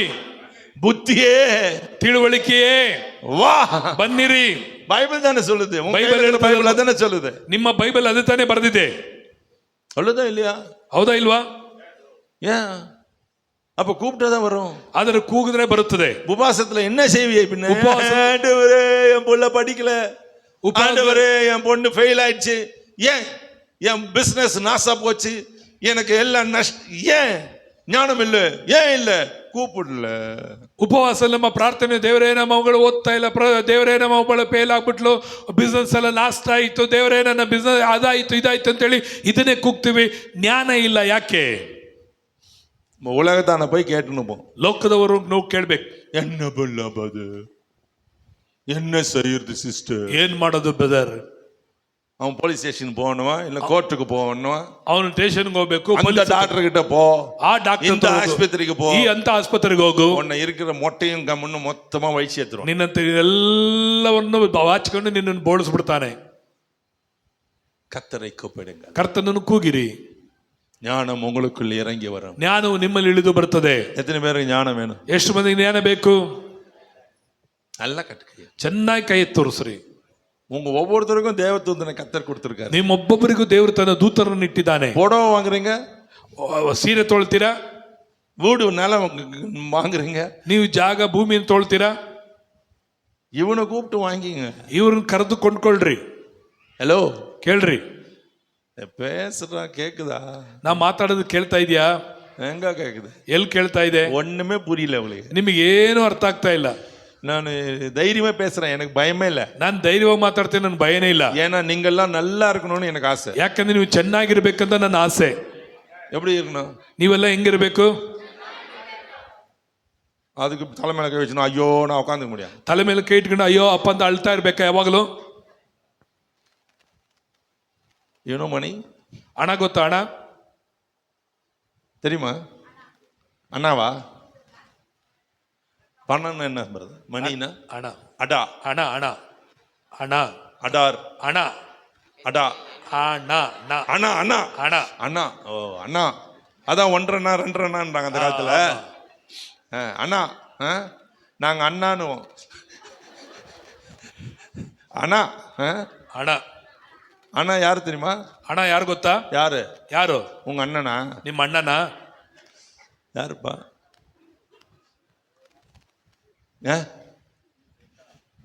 Is an angel. ದೇವದೂತನ್ರಿ, ಸೈತಾನಲ್ಲ. ಈಸ್ ಅನ್ ಏಂಜಲ್, ದೂತನು. இன்னைக்கு அண்ணா ஒரு தேவதூதனை தேர்ந்துக்கிறீங்களா என்ன? இன்னைக்கு நிறைய பேர் படம் போயிடுச்சு. ಇವತ್ತು ಹಣ ಹೋಗ್ಬಿಡ್ತು, ஏன்னா அவனை விட்டுட்டா, ಬಿಟ್ಬಿಟ್ರು ಅವ್ರನ್ನ. உங்களுக்கு ஒரு ரகசியம் சொல்லட்டுமா? ನಿಮಗೊಂದು ರಹಸ್ಯ ಹೇಳ. நம்ம வீட்டுல நல்ல பணம் இருக்கும், சொத்து இருக்கும், சுகம் இருக்கும். ನಮ್ಮ ಹತ್ರ ಹಣ, ಐಶ್ವರ್ಯ, ಸೊತ್ತೆಲ್ಲ ಇರುತ್ತದೆ. யாராவது வீட்டுல ஒரு முக்கியமான நபர் இறந்துருவாங்க, ಯಾರಾದ್ರೂ ಮುಖ್ಯವಾದ ವ್ಯಕ್ತಿ ಸತ್ತೋಗ್ಬಿಡ್ತಾರೆ, அதோட எல்லாம் போயிடும். ಅದರೊಂದಿಗೆ ಅವ್ರ ಜೊತೆ ಎಲ್ಲ ಹೋಗ್ಬಿಡುತ್ತೆ. ஏன் போச்சு? ಯಾಕೋಯ್ತು? அவன் வாங்கி வச்சிருப்பான், அந்த ಅದನ್ನು ತೆಗೆದಿಟ್ಕೊಂಡಿರ್ತಾನೆ ಅವನು. புரியலையா? ಅರ್ಥ ಆಗ್ಲಿಲ್ವಾ? என்னத்தையும் மோகன் சிங் தப்பா பிரசங்கம் பண்ணுகிறான். ಏನ್ ಮೋಹನ್ ಸಿಂಗ್ ಎಲ್ಲ தப்பா பேசுறான் அவனு. ಆಶ್ರಮ ತಪ್ಪ ಮಾತಾಡ್ತಾರ ಅವರು.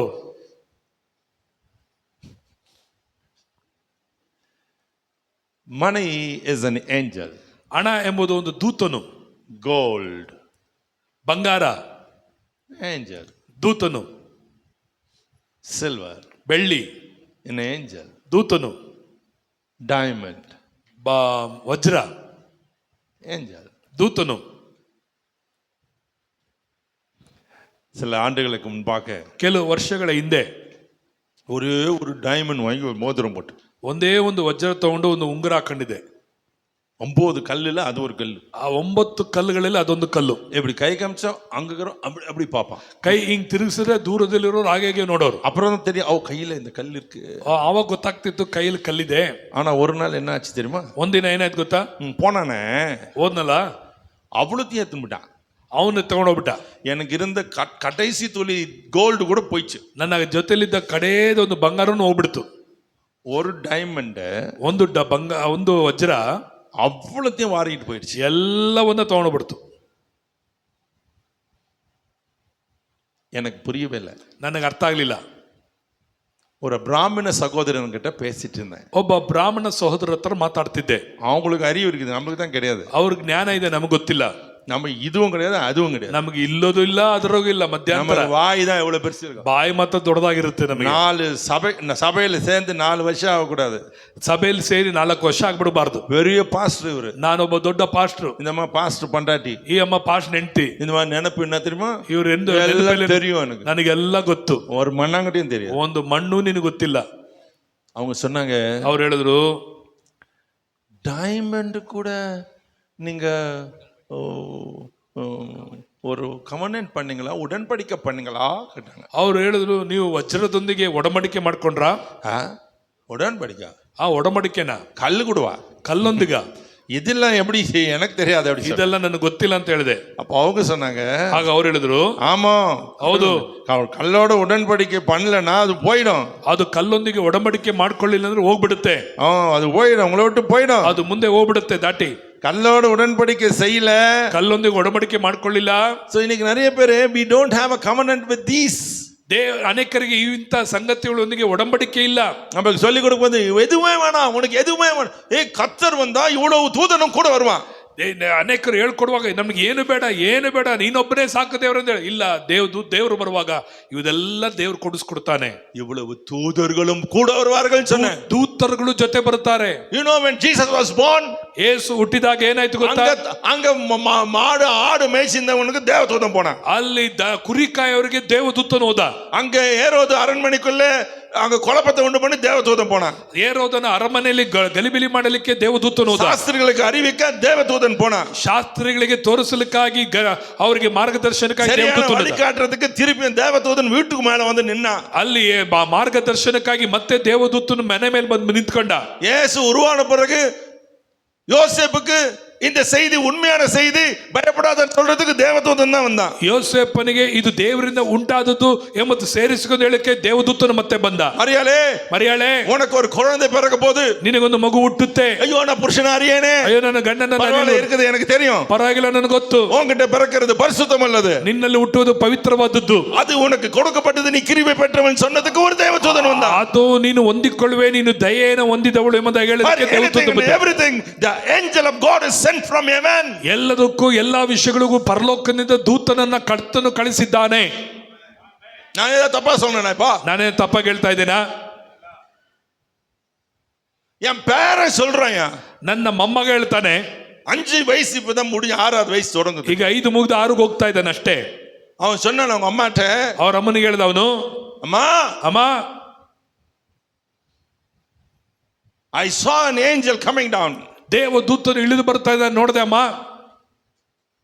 உனக்கு ஒரு பிரதர் பிறப்பான் அப்படி சொன்னான். ನಿನಗೆ ಒಂದು ಬ್ರದರ್ ಹುಟ್ಟುತ್ತಾನೆ ಅಂತ ಹೇಳಿದಂತೆ. What is this? What is it? சொல்லுங்க, ಹೇಳ್ರಿ. உட்கார்ந்து எழுதி உட்கார்ந்திருக்க, ಸುಮ್ಮನೆ ಹತ್ಕೊಂಡು ಕೂತ್ಕೊಂಡಿರ್ತೀಯ? நீ தேவனுடைய பிள்ளையானால், ನೀನು ದೇವರ ಮಕ್ಕಳಾಗಿದ್ದರೆ பரலோகத்திலிருந்து ஞானம் இறங்கி வரும். ಪರಲೋಕದಿಂದ ಜ್ಞಾನ ಇಳಿದು ಬರುತ್ತದೆ. ஞானம் என்பது ஒரே ஒரு தூதன் அல்ல. ಜ್ಞಾನ ಎಂಬುದು ಒಬ್ಬನು ದೂತನಲ್ಲ. எப்படி ஒரு போலீஸ் டிபார்ட்மெண்ட்டுக்கு ஒரு பெரிய IG, commissioner, assistant commissioner, DSP, inspector, ஒரு ஏடு, ஒரு கான்ஸ்டபிள், ஒரு ரைட்டர், அப்படி கீழே வரைக்கும் இருக்குதோ அப்படி angelic host only for wisdom. ಜ್ಞಾನ ಎಂಬುದಾಗಿ ನೋಡಬೇಕಾದ್ರೆ ಹೇಗೆ ಒಂದು ಮೇಲಧಿಕಾರಿಗಳಿಗೆ DC IC ಎಂಬುದಾಗಿ ಹೇಳ್ಕೊಂಡು ಒಬ್ಬ ಪೊಲೀಸು ಮತ್ತೆ ದಬೇದಾರರು ಒಬ್ಬ ರೈಟರ್ ಅಂತ ಹೇಗಿರ್ತಾನೋ ಹಾಗೆಯೇ ಜ್ಞಾನ ಉಳ್ಳವನಿಗೆ ದೇವರು ಖಂಡಿತವಾಗಿ ಅನುಗ್ರಹಿಸ್ತಾನೆ. ஒவ்வொன்றுக்கும் கூட்டம் கூட்டமா தேவ தூதர்கள் ಒಬ್ಬೊಬ್ಬರು ಗುಂಪು ಗುಂಪಾಗಿದ್ದಾರೆ. ಅವರು உங்களுக்கு அறிவிக்கும்படிக்கு, ನಿಮಗೆ ತಿಳಿಯಪಡಿಸುವುದಕ್ಕಾಗಿ. அல்லேலூயா, ಆಮೆನ್. சொல்லுங்க அல்லேலூயா. ಹೇಳ್ರಿ அல்லேಲೂಯಾ, அல்லேலூயா, அல்லேலூயா. கர்த்தாவே உமக்கு ஸ்தோத்திரம். ದೇವರೇ ನಿಮಗೆ ಸ್ತೋತ್ರ. நான் சொல்கிறதை இந்த ஜனங்கள் அறிந்து கொள்ள உதவி செய்யுங்க. ನಾನು ಹೇಳುತ್ತಿರುವುದು ಜನರು ಅರ್ಥ ಮಾಡಿಕೊಳ್ಳೋದಕ್ಕಾಗಿ ಸಹಾಯ ಮಾಡ್ರಿ. ஆமென், ಆಮೆನ್, அல்லேலூயா, அல்லேலೂಯಾ. நான் சொல்றதை இவர்கள் அறிந்து கொள்ளணும். ನಾನು ಹೇಳುವುದು ಇವರು ಅರ್ಥ ಮಾಡಿಕೊಳ್ಳಬೇಕು. Have a tie up. Have a tie up. N driver ஒரு டாக்டருக்கு வண்டி ஓட்டுறாரு. ನನ್ನ ಡ್ರೈವರ್ ಒಬ್ಬ ಡಾಕ್ಟರ್ಗೆ ಗಾಡಿ ಓಡಿಸ್ತಾರೆ. அவர் சொல்லுவார், ஐயா ಅವ್ರು ಹೇಳ್ತಿದ್ರು, ಅಯ್ಯ எங்க டாக்டர் வந்து டைமண்ட் வாங்கி வந்தா ನಮ್ಮ ಡಾಕ್ಟ್ರು ಡೈಮಂಡ್ ತಗೊಂಡ್ ಬಂದ್ರೆ வீட்டுக்குள்ள எத்தனை போக மாட்டாங்க, ಮನೆ ಒಳಗೆ ತಗೊಂಡೋಗಲ್ಲ, வெளியில வச்சிருவாங்க. ಹೊರಗಡೆ ಇಟ್ಬಿಡ್ತಾರೆ. கொஞ்ச நாளைக்கு அது வெளியில இருக்கும். ಅದು ಸ್ವಲ್ಪ ದಿನ ಹೊರಗಡೆ ಇರುತ್ತೆ. 6 monthsக்காவது வெளியே இருக்கும். 6 ತಿಂಗಳು ಅದು ಹೊರಗೆ ಇರುತ್ತೆ. ஏன் அப்படி வச்சுக்கிறீங்கன்னு கேட்டா, ಯಾಕೆ ಆಗಿ ಇಟ್ಟಿದ್ದೀರಿ ಅಂದ್ರೆ, ஒரு நல்லது கெட்டது நடந்துச்சுன்னா ஒழுங்கு உள்ள கொத்து போவோம், கெட்டது நடந்துச்சுன்னா வெளியே கொண்டு போயிடுவோம். ಒಳ್ಳೇದು ಕೆಟ್ಟದ್ದು ಏನಾಯ್ತು ಅಂದ್ರೆ ಒಳಗಡೆ ಇಟ್ಕೊಳ್ತೀವಿ, ಕೆಟ್ಟದೇನಾಯ್ತು ಹೊರಗಡೆ ಇಟ್ಬಿಡ್ತೀವಿ. அவனுக்கு அறிவு இருக்கியா? ಅವ್ರಿಗೆ ಆ ಜ್ಞಾನ ಇದೆ. நீ போய் அது மேல கை வச்சு இயேசுவின் நாமத்துல ஏன் உட்கார்ந்து ஜெபம் பண்ணிட்டு இருக்க? ನೀನು ಅದ್ರ ಮೇಲೆ ಕೈ ಇಟ್ಟು ಯೇಸು ನಾಮದಲ್ಲಿ. God has given you enough wisdom to understand what is written. ದೇವರ ವಾಕ್ಯದಲ್ಲಿ ನಮಗೆ ಜ್ಞಾನ ತಿಳುವಳಿಕೆ ಬರೆದಿದೆ ಏನಂತ ಎಂಬುದಾಗಿ.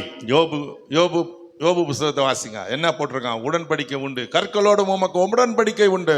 ಯೋಬನ ಪುಸ್ತಕದಲ್ಲಿ ಕಲ್ಲುಗಳೊಂದಿಗೆ ನಿಮಗೆ ಒಡಂಬಡಿಕೆ ಇದೆ. யோபு சொல்றார், கற்களோடும் உனக்கு உடன்படிக்கை உண்டு, ಕಲ್ಲುಗಳೊಂದಿಗೆ ಒಡಂಬಡಿಕೆ ಉಂಟು. Job had a covenant with the stones. ಯೋಬನಿಗೆ ಕಲ್ಲುಗಳೊಂದಿಗೆ ಒಡಂಬಡಿಕೆ ಇತ್ತು. ஹல்லேலூயா சொல்லுங்க. அல்லேலூயா ಹೇಳೋಣ. நம்முடைய ஞானிகள் நம்முடைய பரிசுத்தவான்கள் அவ்வளவு ஞானிகள். ನಮ್ಮ ಪರಿಶುದ್ಧವಂತರು ಅಷ್ಟು ಜ್ಞಾನಿಗಳಾಗಿದ್ರು. நம்ம ஞானிகளை போல நம்ம நடிச்சுக்கிறோம், தಮ್ಮ ஞானம் இல்லாதவர்கள். ನಾವು ಜ್ಞಾನಿಗಳಾಗಿ ನಡ್ಕೊಳ್ಳುತ್ತೇವೆ, ಜ್ಞಾನ ಇಲ್ಲದವರಾಗಿದ್ದೇವೆ. ஞானம் எங்க இருக்கு? ಜ್ಞಾನ ಎಲ್ಲಿದೆ? அது வெளியே இருக்கு, ಅದು ಹೊರಗಡೆ ಇದೆ. அதை கூப்பிடு, ಅದನ್ನು ಕೂಗು. வேதம் அப்படிதான் சொல்லுது. ವೇದವಾಕ್ಯ ಹೇಳುತ್ತದೆ, when the wisdom comes, ಜ್ಞಾನವು ಬರುವಾಗ, the wisdom comes, ಜ್ಞಾನವು ಬರುತ್ತದೆ. when the wisdom comes, the angels of God comes inside you. ಜ್ಞಾನವು ಬರುವಾಗ ದೇವ ದೂತರುಗಳು ಬರುತ್ತಾರೆ. உன்கிட்ட வந்து உனக்கு உதவி செய்வாங்க. ನಿಮ್ಮ ಬಳಿಗೆ ಬಂದು ನಿಮಗೆ ಸಹಾಯವನ್ನು ಮಾಡುತ್ತಾರೆ. கர்த்தருக்கு பயப்படுதலே ஞானத்தின் ஆரம்பம். ಕರ್ತನಿಗೆ ಭಯಪಡುವುದು ಜ್ಞಾನದ ಮೂಲವಾಗಿದೆ. வேதம் அப்படித்தான் சொல்லுது. ವೇದವಾಗಿ ಹೇಳುತ್ತದೆ, ஆண்டவருக்கு பயப்படுதலே ஞானம், ದೇವರಿಗೆ ಭಯಪಡುವುದು ಜ್ಞಾನದ ಆರಂಭ. 28 அப்படி சொல்லுகிறது. ஜோப் 28:28. ಯೋಬನು 28:28 ನೋಡುತ್ತೇವೆ. ஞானம், கர்த்தருக்கு பயப்படுதே ஞானம். ದೇವರಿಗೆ ಭಯಪಡುವುದು ಜ್ಞಾನದ ಮೂಲವಾಗಿದೆ. ಅದಕ್ಕೆ என்ன அர்த்தம்? ಅದರ ಅರ್ಥವೇನು? நீ கர்த்தருக்கு பயந்தால், ನೀನು ದೇವರಿಗೆ ಭಯಪಟ್ಟರೆ தேவதூதன் இறங்கி வருவான். ದೇವದೂತನು ಇಳಿದು ಬರುತ್ತಾನೆ. நான் ஒரு நாள் கர்த்தருடைய ஆவியில இந்த காரியத்தை அறிந்து கொண்டேன். ನಾನು ಒಂದಿನ ಕರ್ತನ ಆತ್ಮದಲ್ಲಿ ಈ ವಿಷಯಗಳನ್ನು ಅರ್ಥ நம்ம ಮಾಡಿಕೊಂಡೆ. விட்டு பணம் எப்போ இந்த தூதன் எப்போ போக மாட்டான். ಈ ದೂತನು ಯಾವನ ಬಿಟ್ಟು ಹೋಗುದಿಲ್ಲ. I said money, ಹೇಳಿದೆ, ಹಣ, சொத்து, ಆಸ್ತಿ, நகை, ಆಭರಣ, பணம், ಹಣ இதெல்லாம் ஏன் போயிடுது, ஏன் போகாது? ಯಾಕೆ ಹೋಗುತ್ತೆ, ಯಾಕೆ ಹೋಗಲ್ಲ? பைபிள் சொல்லுது, ಬೈಬಲ್ ಹೇಳುತ್ತೆ. நமக்கு வேத வசனம் இருக்குது, இதெல்லாம் நமக்கு அந்த கோணத்திலே நம்ம பார்க்கல. ನಾವು ಆ ಕೋನದಲ್ಲಿ ನೋಡ್ತಾ ಇಲ್ಲ. ವೇದವಾಕ್ಯದ ಎಲ್ಲ ಉಂಟು. ஏழைகளுக்கு இறங்குகிறவன் கர்த்தருக்கு கடன் கொடுக்கிறான். ಕರ್ತನ ಬಡವರಿಗೆ ದಯ ತೋರಿಸನು, ದೇವರಿಗೆ ಸಾಲವನ್ನು ಕೊಡುತ್ತಾನೆ. அவன் கொடுத்ததை கர்த்தர் அவனுக்கு திரும்ப கொடுப்பார். ಆತನಿಗೆ ಕೊಡುತ್ತಿದ್ದನ್ನ ದೇವರು ತಿರುಗಿ ಕೊಡುತ್ತಾನೆ. நீ கொடுக்கணும் ஏழைக்கு. ನೀನು ಬಡವರಿಗೆ ಕೊಡಬೇಕು. நீ கொடுக்க திருப்பி வந்துகிட்டே இருக்கும். ನೀನು ಕೊಡ್ತಾ ಹಿಂತಿರುಗಿ ಬರ್ತಾ ಇರುತ್ತೆ. வாறு எடைத்து விருத்தி அடைவாரும் உண்டு, அதிகமாய் பிசினி தனம் செய்து வறுமை அடைவாரும் உண்டு. ಹೆಚ್ಚಾಗಿ ಕೊಡುವನು ಹೆಚ್ಚಾಗಿ ಹೊಂದುತ್ತಾನೆ, ಅದು ಜಿಪ್ಪುಣನು ಎಲ್ಲವನ್ನು ಕಳ್ಕೊಳ್ಳುತ್ತಾನೆ. அப்ப வாறு இறக்கணும்னு எழுதி இருக்கிறது. ನಾನು ಬಾಚಿ ಕೊಡಬೇಕೆಂಬುದಾಗಿ ಬರೆದಿದೆ. கர்த்தருடைய தானியங்களை கட்டி வைக்கிறவன் சபிக்கப்பட்டவன். ಧಾನ್ಯಗಳನ್ನ ಕಟ್ಟಿಡುವನು, ಕೂಡಿಸಿಡುವನು ಶಪಿಸಲ್ಪಟ್ಟವನು. தானியத்தை வாரி கொடு, ಧಾನ್ಯಗಳನ್ನು ಬಾಚಿಕೊಡು, நீ ನೀನು ஆசீர்வதிக்கப்பட்டவன். ಆಶೀರ್ವಿಸಲ್ಪಡ್ತೀಯ. ஓ, கர்த்தருடைய பிள்ளைகளை கவனிங்க வசனங்களை. ದೇವರ ಮಕ್ಕಳೇ ವಾಕ್ಯವನ್ನು ಗಮನಿಸಿರಿ. காணிக்கை கொடுக்காதவன் சபிக்கப்பட்டவன். ಕಾಣಿಕೆ ಕೊಡದವನು ಶಪಿಸಲ್ಪಟ್ಟವನು. தசமபாகம் கொடுக்காதவன் எப்படி வரும்? வேதம் சொல்லுது. இது ஏன் இப்படி சொல்லப்பட்டதுன்னா, அந்த தூதன் கர்த்தருடைய வார்த்தையின்படி நீயும் நானும் நடக்கிறோமா என்பதை பார்ப்பதற்கு நமக்கு கொடுக்கப்பட்டிருக்கிறான். ದಶಮಭಾಗ ಕೊಡದೇ ಇರುವುದು ಅದು ಶಪಿಸಲ್ಪಟ್ಟವನು. ಯಾಕೆ ದೂತನನ್ನು ದೇವರು ಕೊಟ್ಟಿದಂದ್ರೆ, ನಾವು ಉಪಕಾರಗಳನ್ನು ದಾನ ಧರ್ಮಗಳನ್ನು ಮಾಡ್ತಾ ಇದೀವಾ ಇಲ್ಲವಾ ಎಂಬುದು ನೋಡಕ್ಕಾಗಿ ಕೊಡಲ್ಪಟ್ಟಿದೆ. நம்ம வாயிலிருந்து ஜெபம் பிறக்கும் போதே கொண்டு போறாங்களே, அதே போலவே நம்ம தப்பு செஞ்சா அதையும் கொண்டு போயிடுவான். ನಾವು ಬಾಯಿಂದ ಮಾತು ಹೊರಡಕ್ಕಿಂತ ಮುಂಚೆನೆ ಅದು ನಮ್ಮ ಮಾತುಗಳನ್ನು ತೆಗೆದುಕೊಂಡು ಹೋಗ್ತಾರಲ್ಲ, ಹಾಗೆ ನಾವು ತಪ್ಪು ಮಾಡುವಾಗಲೂ ಅವುಗಳನ್ನು ಕೊಂಡು ಹೋಗುತ್ತಾರೆ. எது நம்ம செய்கிறோம் என்பதை அவன் கவனிக்கிறான். ನಾವು ಏನೇನ್ ಮಾಡುತ್ತಿದ್ದೀವಿ ಎಂಬುದಾಗಿ ಗಮನಿಸುತ್ತಾನೆ. நீங்கள் கொடுத்தால் அதை திருப்பி கர்த்தர் கொடுக்கும்படி கர்த்தரிடத்துல பேசுவான். நான் சாட்சி. ನೀವು ಕೊಟ್ಟರೆ ದೇವರು ತಿರುಗಿ ದೇವದೂತರು ತಿರುಗಿ ಕೊಡುವಂತೆ ದೇವರ ಹತ್ರ ಮಾತಾಡುತ್ತಾರೆ. பூமியில சாட்சி எடுக்கிறவர் மூவர். ಭೂಮಿಯಲ್ಲಿ ಸಾಕ್ಷಿ ಇಡುವವರು ಮೂವರು. அதுல அவன் ஒருத்தன். ಅದಲ್ಲ ಆತನೊಬ್ಬ. They will come and testify before God. ಆತನು ದೇವರ ಹತ್ರ ಸಾಕ್ಷಿಗಳನ್ನು ಹೇಳುತ್ತಾನೆ. சொல்லுங்க ஹalleluya. ಎಲ್ಲರೂ ಹೇಳೋಣ ஹalleluya. ஹalleluya. அறிந்துகொள். ತಿಳುಕೊಳ್ಳ್ರಿ. வேத வசனங்கள் எல்லாம் ஜீவ வார்த்தைகள். ದೇವರ ವಾಕ್ಯಗಳು ಎಲ್ಲವೂ ಜೀವ ಉಳ್ಳವುಗಳು. பொக்கிஷம் அடங்கி இருக்கு. ಇದರಲ್ಲಿ ನಿಕ್ಷೇಪಗಳು ಅಡಕವಾಗಿದೆ. ஓ, காணிக்கப்பட்ட திருப்பி வந்துரும். காணிக்கப்பட்ட என்ன சோச்சு பாரு ஆண்டவரே. ಕಾಣಿಕೆ ಹಾಕ್ಬಿಟ್ರೆ ಬಂದ್ಬಿಡುತ್ತೆ, ಕಾಣಿಕೆ ಹಾಕ್ಬಿಟ್ರೆ ದೇವರನ್ನು ಪರೀಕ್ಷಿಸ್ತೀಯಾ? என்ன சொல்லுது ಅவ்வளத்தையும் செய்யுங்க. ದೇವರು ಹೇಳಿದೇನು ಅದನ್ನು ಮಾತ್ರ ಮಾಡ್ರಿ. பணம் உன்னை சேடி வரும். ಬಾಣವು ನಿಮ್ಮನ್ನು ಹುಡುಕಿಕೊಂಡು ಬರುತ್ತೆ. தாவீது சொன்னான், நன்மையும் கிருபையும் என்னை தொடரும். ದಾವೀದ ಹೇಳುತ್ತಾನೆ, ಶುಭವು ಕೃಪೆಯು ನನ್ನನ್ನು ಹಿಂಬಾಲಿಸುತ್ತೆ. தேவனுடைய பெட்டியை சுமந்து வந்த ஆசாரியர்களுக்கு அவன் ஒரு துண்டு கறி, ஒரு படி திராட்சரசம், ஒரு பெரிய துண்டு ரொட்டியை கொடுத்தான் என்று எழுதி இருக்கிறது. ಅಲ್ಲಿ ದೇವದ ಒಡಂಬಡಿಕೆ ಹೊತ್ತು ಬಂದಂತ ಸೇವಕರಿಗೆ ಆತ ನೋಡಬೇಕಾದ್ರೆ ಮಾಂಸವನ್ನು ದ್ರಾಕ್ಷರಸವನ್ನು ಕೊಟ್ಟನೆಂಬುದಾಗಿ ನೋಡುತ್ತೇವೆ. ஒரு துண்டு கறி என்று சொன்னால் ஒரு தொடையாம், ஆட்டு தொடை. ಒಂದು ತುಂಡು ಮಾಂಸ ಅಂದರೆ ಒಂದು ಕುರಿಯ ತೊಡೆ. ஒரு துண்டு அப்பம் என்று சொன்னால் நம்ம சாப்பிடுற பன் இல்ல, எவ்வளவு பெரிய பன் என்று எழுதி இருக்கிறது. ಒಂದು ಇದು ಸ್ವಲ್ಪ ಇಟ್ಟು ಅಂತ ನೋಡಬೇಕಾದ್ರೆ ನಾವು ತಿನ್ನುವಂತ ರೊಟ್ಟಿ ಬ್ರೆಡ್ ಎಲ್ಲ ಅದು ಬಹಳಷ್ಟಾಗಿರುತ್ತೆ. 22,000 ஆசாரியர்கள் இருந்தார்கள். 22,000 ಅಲ್ಲಿ ಯಾಜಕರುಗಳಿದ್ದರು. எத்தனை பேருக்கும் கொடுத்தான்? ಎಷ್ಟು ಜನರಿಗೆ ಕೊಟ್ಟ? ஓ, கொடுக்கப்படும். ಕೊಡ್ರಿ, ಕೊಡಲ್ಪಡುತ್ತದೆ. கொடு. தேவதூதன் வந்து அமுக்கி குலுக்கி சரிந்து விழும். யார் அமுக்குவா, யார் குலுக்குவா, யார் சரிந்து விழும்படி போடுவா? தேவதூதனுடைய வேலை அது. ಕೊಡಿರಿ, ಆಗ ನಿಮಗೂ ಕೊಡಲ್ಪಡುತ್ತದೆ. ಅದನ್ನು ಜಲಡಿಸಿ ಅಳ್ಳಾಡಿಸಿ ನಿಮ್ಮ ಮಡಿಗಳಲ್ಲಿ ಸುರಿಸುತ್ತೆ. ಆ ಕೆಲಸ ಜಾಡಿಸಿ ಅಳ್ಳಾಡಿಸಿ ಅನ್ಮಿಕ್ಕಿ ನಿಮಗೆ ಕೊಡೋರು ಯಾರು? ಅದು ದೇವದೂತರ ಕೆಲಸ.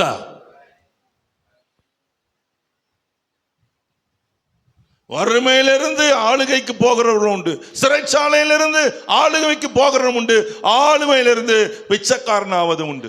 ಬಡತನದಿಂದ ಆಳ್ವಿಕೆ ಮಾಡೋಕೆ ಹೋಗೋರುಂಟು, ಸೆರೆಮನೆಯಿಂದ ಆಳ್ವಿಕೆ ಮಾಡೋಕೆ ಹೋಗೋರು ಇದ್ದಾರೆ. ಅದೇ ರೀತಿಯಾಗಿ ಆಳ್ವಿಕೆ ಮಾಡುತ್ತಿದ್ದವರು ಬಡತನದಲ್ಲಿ ಬಂದಿದ್ದುಂಟು, ಆಳ್ವಿಕೆ ಮಾಡ್ತಿದ್ದವರು ಸೆರೆಮನೆಗೆ ಬಂದವರು ಉಂಟು. ஹல்லேலூயா, ஹல்லேலூயா. அப்படி ஒன்று தான் சொல்லணும் நான். இதுக்கு ஏன் டைம் முடிஞ்சு போச்சு?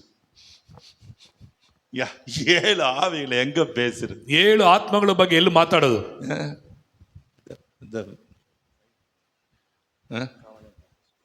கற்களோடு எனக்கு உடன்படிக்கை உண்டுன்னு வாசிக்கலாம். 5 தானே? இல்ல தப்ப சொல்ற. யோபு, வெளியில் கற்களோடும் உமக்கு உடன்படிக்கை இருக்கும், வெளியின் மிருகங்களும் உம்மோட சமாதானமாயிருக்கும். ಹೊಲದ ಕಲ್ಲುಗಳೊಂದಿಗೆ ಒಪ್ಪಂದ ಮಾಡಿಕೊಳ್ಳುವಿ, ಕಾಡು ಮೃಗಗಳು ನಿನ್ನ ಸಂಗಡ ಸಮಾಧಾನವಾಗಿರುವವು.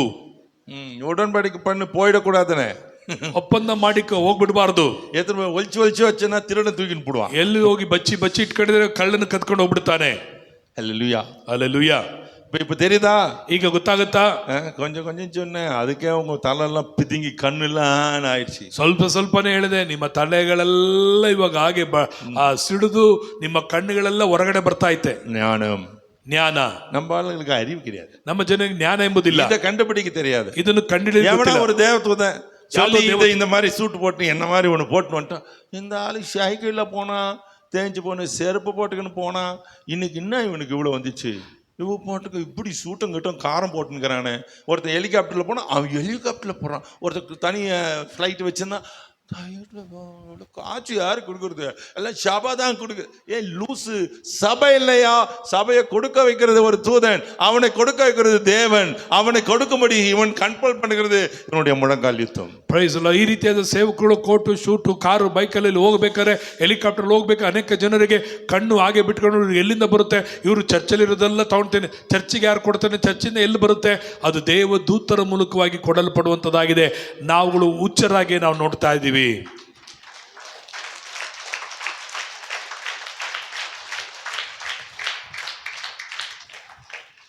அவனுக்கு அந்த அறிவு வந்துச்சு, பெற்றுக்கிட்டான்.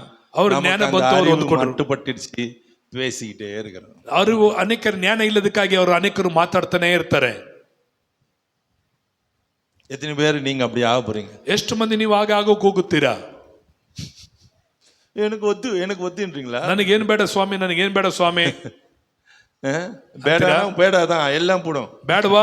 ಎಲ್ಲ ಹೋಗ್ಬಿಡುತ್ತೆ. ಹಾಗಾದ್ರೆ when God comes, ದೇವರು ಬರುವಾಗ he comes with everything. ಆತನು ಎಲ್ಲ ಒಂದಿಗೆ ಬರುವನಾಗಿದ್ದಾನೆ. உங்களுக்கு ஒரு ரகசியம் சொல்லட்டுமா? ನಿಮ್ಮೊಂದು ಗುಟ್ಟು ಹೇಳ. ஒரு சாலமோன் ராஜாவை பார்க்க ಒಬ್ಬ ಸಲಮೋನ್ ರಾಜನನ್ನು ನೋಡಲಿಕ್ಕೆ ಶೀಬಾ ದೇಶದ ರಾಣಿ வந்தா. ಶೀಬಾ ದೇಶದ ರಾಣಿ ಒಬ್ಳು ಬಂದ್ಲು. அவன் எப்படி வந்தா தெரியுமா? ಅವಳು ಹೇಗೆ ಬಂದ್ಲು ಗೊತ್ತಾ? எவ்வளவு தங்கம், எவ்வளவு பொண்ணு, எவ்வளவு விலை வாய்ந்த கற்கள், எத்தனை விதமான தூப வர்க்கங்கள், இவையெல்லாம் தூக்கிட்டு அவ வந்து இங்க பார்க்கறா. ஒரு ராஜாவை பார்க்க வந்த ராணி இவ்வளவு கொண்டு வந்தால், ராஜாவே நம்மை பார்க்க வரும்பொழுது சும்மா வெறுங்கையா வருவாரு? Praise God, hallelujah. ಒಬ್ಬ ರಾಣಿಯು ಸಲಮೋನು ನೋಡಲಿಕ್ಕೆ ಬಂದಾಗ ಅನೇಕ ಒಂಟೆಗಳ ಮೇಲೆ, ಪ್ರಾಣಿಗಳ ಮೇಲೆ ಅನೇಕ ಬೆಳ್ಳಿ ಬಂಗಾರಗಳನ್ನು ಹೊತ್ತುಕೊಂಡು ಅವನು ನೋಡಲಿಕ್ಕೆ ಬಂದರು. ಒಬ್ಬ ರಾಜ ನೋಡಲಿಕ್ಕೆ. ಅದು ಒಬ್ಬ ರಾಜ ನಮ್ಮನ್ನ ನೋಡಲಿಕ್ಕೆ ಬರುವಾಗ ಬರೀ ಕೈಯಲ್ಲಿ ಬರ್ತಾನ? இருங்க நான் சொல்றேன். சாலமோன் என்ன செஞ்சான் தெரியுமா? ಸಲಮೋನ್ ಏನ್ ಮಾಡ್ದ ಗೊತ್ತಾ? ಸಾಲಮೋನ್ ಹೇಳ್ದ, ஷீபா திரும்பி போகும்போது, ಶೀಬನು ಹೋಗುವಾಗ அவ போகும்போது அவ கொண்டு வந்ததை விட அதிகமா இவங்கிட்ட இருந்து வாங்கிட்டு போனா. ಅವಳು ಕೊಂಡು ಬಂದದಕ್ಕಿಂತ ಅವಳು ವಾಪಸ್ ಹೋಗುವಾಗ ಇನ್ನೂ ಅತ್ಯಧಿಕವಾಗಿ ಸಲಮೋನನ್ನು ಕೊಟ್ಟು ಕಳಿಸ್ದ. என்னென்னலாம் அவ கேட்டாலோ அத்தனையும் கொடுத்தான் என்று வேதம் சொல்லுது. ಅವಳು ಏನೆಲ್ಲ ಕೇಳದೋ ಅದನ್ನೆಲ್ಲ ಕೊಟ್ಲು ಎಂಬುದಾಗಿ ಕೇಳಿದ್ರು ನೋಡ್ತೇವೆ. கர்த்தரை சந்திக்க போகும்போது, ನೀವು ಕರ್ತನನ್ನು ಸಂಧಿಸಲು ಹೋಗುವಾಗ, அவருடைய சன்னிதானத்திலே அழுது புலம்பி உபவாசத்திலே உட்காரும் பொழுது, ಆತನ ಸನ್ನಿಧಾನ ಉಪವಾಸ ಇದ್ದು ಕಣ್ಣೀರಿಂದ ಕೂತಿರುವಾಗ, உன்னை சந்திக்க வருகிற தேவனாகிய கர்த்தர், ನಿನ್ನನ್ನು ಸಂಧಿಸಲಿಕ್ಕೆ ಬರುವಂತ ದೇವರಾದ ಕರ್ತನು சாலமோனிலும் பெரியவர், ಸಲಮೋನನಿಗಿಂತ ದೊಡ್ಡವನು, உனக்கு எத்தனை அதிகமாய் கொடுப்பார், ನಿನಗೆ ಇನ್ನೂ ಎಷ್ಟು ಅಧಿಕವಾಗಿ ಕೊಡುತ್ತಾನೆ. நீங்கள் கேட்டதை அத்தனையும் கொடுப்பார், ನೀವು ಬೇಡದಕ್ಕಿಂತಲೂ ಹೆಚ್ಚಾಗಿ ಕೊಡುತ್ತಾನೆ, அதிகமாய் கொடுப்பார், ಅದಕ್ಕಿಂತಲೂ ಹೆಚ್ಚಾಗಿ ಕೊಡುತ್ತಾನೆ. ஆமென், ಆಮೆನ್. எனக்கு ரொம்ப பிடிச்ச வசனம், ನನಗೆ ಬಹಳ ಇಷ್ಟವಾದ ವಾಕ್ಯ. இதுல அது எழுதப்படல, ಅದು ಬರೆಯಲ್ಪಡಲಿಲ್ಲ. ஆனா அதனுடைய அந்த ரபாயிஸ் எழுதுனதுல, ರಬಾಯಿಸ್ಗಳು ರಬುನಿಗಳು ಬರ್ದಿರೋದು. பைபிளே படிக்க மாட்டோம், ரபனிகளை எங்க போய் படிக்க போறோம்? ನಾವು ಬೈಬಲ್ ನೆಟ್ಟಿಗೆ ಓದಲ್ಲ, ರಬಾಯಿಗಳು ಬರ್ದಿದ್ದು ಎಲ್ಲಿ ಓದುತ್ತೇವೆ? அதுல என்ன ಪಟ್ಟதுன்னா, ಅಲ್ಲಿ ಏನಾಕಿದೆ ಅಂದ್ರೆ, when Sheba went out, ಆ ಶೀಬಳು ಹೊರಗಡೆ ಹೋದಾಗ she went pregnant. ಅವಳು ಪ್ರೆಗ್ನೆಂಟ್ ಆಗಿ ಹೋದ್ಲಂತೆ, ಗರ್ಭಿಣಿ. சாலமோனுடைய பிள்ளையை அவள் சுமந்து கொண்டு போனாள். ಸಲಮೋನನ ಮಗುವನ್ನು ಹೊತ್ತುಕೊಂಡು ಹೋದ್ಲಂತೆ. அந்த சந்ததி தான் அன்னைக்கு அந்த பிலிப்பு ஞானஸ்நானம் கொடுக்கும்படி வந்தான ஒரு யூனிட் அவன் தான். ಆ ಸಂತತಿಯಲ್ಲಿ ಬಂದದ್ದು ಯಾರಂದ್ರೆ, ಆ ಫಿಲಿಪ್ಪನು ದೀಕ್ಷಾ ಸಾರ ಕೊಟ್ಟಲ್ಲ, ಕಂಚಿಕಿ ಅವನಾಗಿದ್ದಾನೆ. சரி, இது இவருக்கு இருந்தாலும் நான் உங்களுக்கு ஒரு ஆவிக்குரிய அர்த்தத்தை சொல்றேன். ಹೀಗೆ ಇದ್ದರೂ ನಾನು ನಿಮಗೆ ಆತ್ಮಿಕವಾದ ಅರ್ಥ ಹೇಳುತ್ತೇನೆ. நீங்கள் சாலமோனிலும் பெரியவராகி நம்முடைய ஆண்டவர் இயேசுவை சந்திக்கும் போது, ನೀವು ಸಲಮೋನನಿಗಿಂತಲೂ ದೊಡ್ಡವನಾಗಿರುವ ಯೇಸುವನ್ನು ಸಂಧಿಸಿದಾಗ, அவர் உங்களுக்கு நீங்க கேட்டதெல்லாம் தருவாரு. ಆತ ನಿಮಗೆ ಬೇಡಿಕೊಂಡದ್ದು ಎಲ್ಲವನ್ನು அதை விட அதிகமா தருவாரு, ಅದಕ್ಕಿಂತಲೂ ಹೆಚ್ಚಾಗಿ ಕೊಡುತ್ತಾನೆ. அதை விட உங்களை இருதயத்திலே கர்த்தருடைய ஆத்துமாக்களை கருத்தரிக்கும்படி செய்வார். ಅದಕ್ಕಿಂತಲೂ ನಿಮ್ಮ ಹೃದಯಗಳಲ್ಲಿ ಆತ್ಮಗಳನ್ನ ಹೊಂದುವಂತೆ ದೇವರು ಗರ್ಭವನ್ನು ಕೊಡುತ್ತಾನೆ. ஓ ஆத்ம பாரம், ಆತ್ಮ ಭಾರ, ஆத்ம தாகம், ಆತ್ಮ ದಾಹ, அங்க போகிற இடமெல்லாம் நீங்கள் குழந்தைகளை பெறும்படிக்கு ஆத்துமாக்களை உங்கள் இதயத்தில் வைத்து அனுப்புவார். ನೀವು ಹೋಗುವ ಎಲ್ಲಾ ಸ್ಥಳಗಳಲ್ಲಿ ಆತ್ಮಗಳನ್ನ ಕೊಟ್ಟು ನಿಮ್ಮ ಹೃದಯಗಳಿಗೆ ಕೊಟ್ಟು ಕಳಿಸ್ತಾನೆ. நேத்து ஒரு கூட்டத்துக்கு போனேன்னு சொன்னலாம், ನಾನೇ ಒಂದು ಕೂಟಕ್ಕೆ ಹೋಗಿದ್ದೆ ಅಂತ ಹೇಳಿದ್ನ. அங்க உள்ள போகும்போது ஒரு தம்பி சொல்றான், ಅಲ್ಲಿ ಒಳಗೆ ಹೋಗುವ ತಮ್ಮ ಹೇಳ್ತಾನೆ, என்ன தெரியுதா? ಅಂಕಲ್ ನನಗೆ ಗೊತ್ತಾ ಯಾರಂತ? தெரியலப்பா. ಗೊತ್ತಿಲ್ಲ. இத்தனை வருஷத்துக்கு முன்னால நீங்க அந்த சர்ச்சுக்கு வந்தீங்களா? ಇಷ್ಟು ವರ್ಷಗಳ ಹಿಂದೆ ಆ ಸಭೆಗೆ ಬಂದ್ರಾ? அம்மா, ಹೌದು, அங்கதான ಅಭಿಷೇகம் பெற்று ಅಲ್ಲೇ ನಾನು ಅಭಿಷೇಕ ಹೊಂದಿದ್ದೆ ಅಂತ ಹೇಳ್ದ. வெளியே வரும்போது ஒருத்தர் நின்னுட்டு இருந்தான். ಹೊರಗಡೆ ಬರುವಾಗ ಹೇಳ್ದ, ஐயா ಅಯ್ಯ என்ன தெரியுதா? ನನಗೆ ಗೊತ್ತಾ, தெரியுது இவ்வளவு படாவா இருக்க நீ. ಆತನು ದಪ್ಪವಾಗಿದ್ದಾನೆ. ஓ நான் தெரியுதுப்பா. ಗೊತ್ತಾಯ್ತಪ್ಪ. எங்க சொல்லுங்க, ಎಲ್ಲಿ ಹೇಳ್ರಿ? எங்கன்னு தெரியாது. ಎಲ್ಲಿಂದ ಗೊತ್ತಿಲ್ಲ. ஓ நீங்க அந்த ஊருக்கு வந்தீங்களே, ನೀವು ಆ ಊರಿಗೆ ಬಂದ್ರಲ್ಲ, அந்த ஊர்ல இருந்து தான் இந்த ஊருக்கு வந்துக்கிறேன். ಆ ಊರಿಂದ ಈ ಊರಿಗೆ ಬಂದಿದ್ದೇನೆ. அங்கே நான் தேவனை அறிந்து கொண்டேன். ಅಲ್ಲಿ ನಾನು ದೇವರನ್ನ ಅರ್ಥಕೊಂಡೆ. இந்த மாதிரி நான் சொல்லிக்கிட்டே போவேன். ಹೀಗೆ ನಾನು ಅನೇಕ ಹೇಳ್ಕೊಂಡು ಹೋಗ್ತಾ ಇರಬಹುದು. இதனால ಯಾವುದರಿಂದ? நீங்கள் ஒருவரை சந்திக்கிறது, ನೀವು ಒಬ್ಬರನ್ನು ಸಂಧಿಸುವುದರಿಂದ. ஒவ்வொரு உபவாச கூட்டத்திலும் ಒಂದೊಂದು ಉಪವಾಸ ಕೂಟದಲ್ಲೂ கர்த்தர் உங்களை சந்திக்க வருவார். ಕರ್ತನು ನಿಮ್ಮನ್ನು ಸಂಧಿಸಲಿಕ್ಕೆ ಬರುತ್ತಾನೆ. பரலோக ஆசீர்வாதங்களை பொக்கிஷங்களை கொண்டு வருவார்.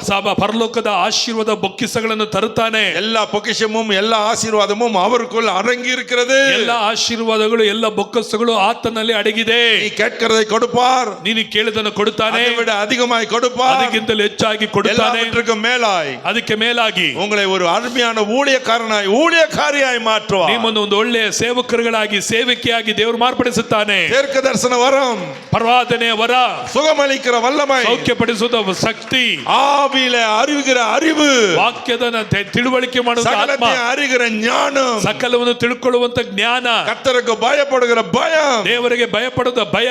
ஹல்லேலூயா சொல்லுங்க. ஹல்லேலூயா ಹೇಳೋಣ. கர்த்தருக்கு பயப்படுகிற பயம், ಕರ್ತನಿಗೆ ಭಯಪಡುವ ಭಯ. இந்த 7 ஆவியில அது ஒண்ணு. ಆ 7 ಆತ್ಮಗಳದೊಂದು ಆತ್ಮ.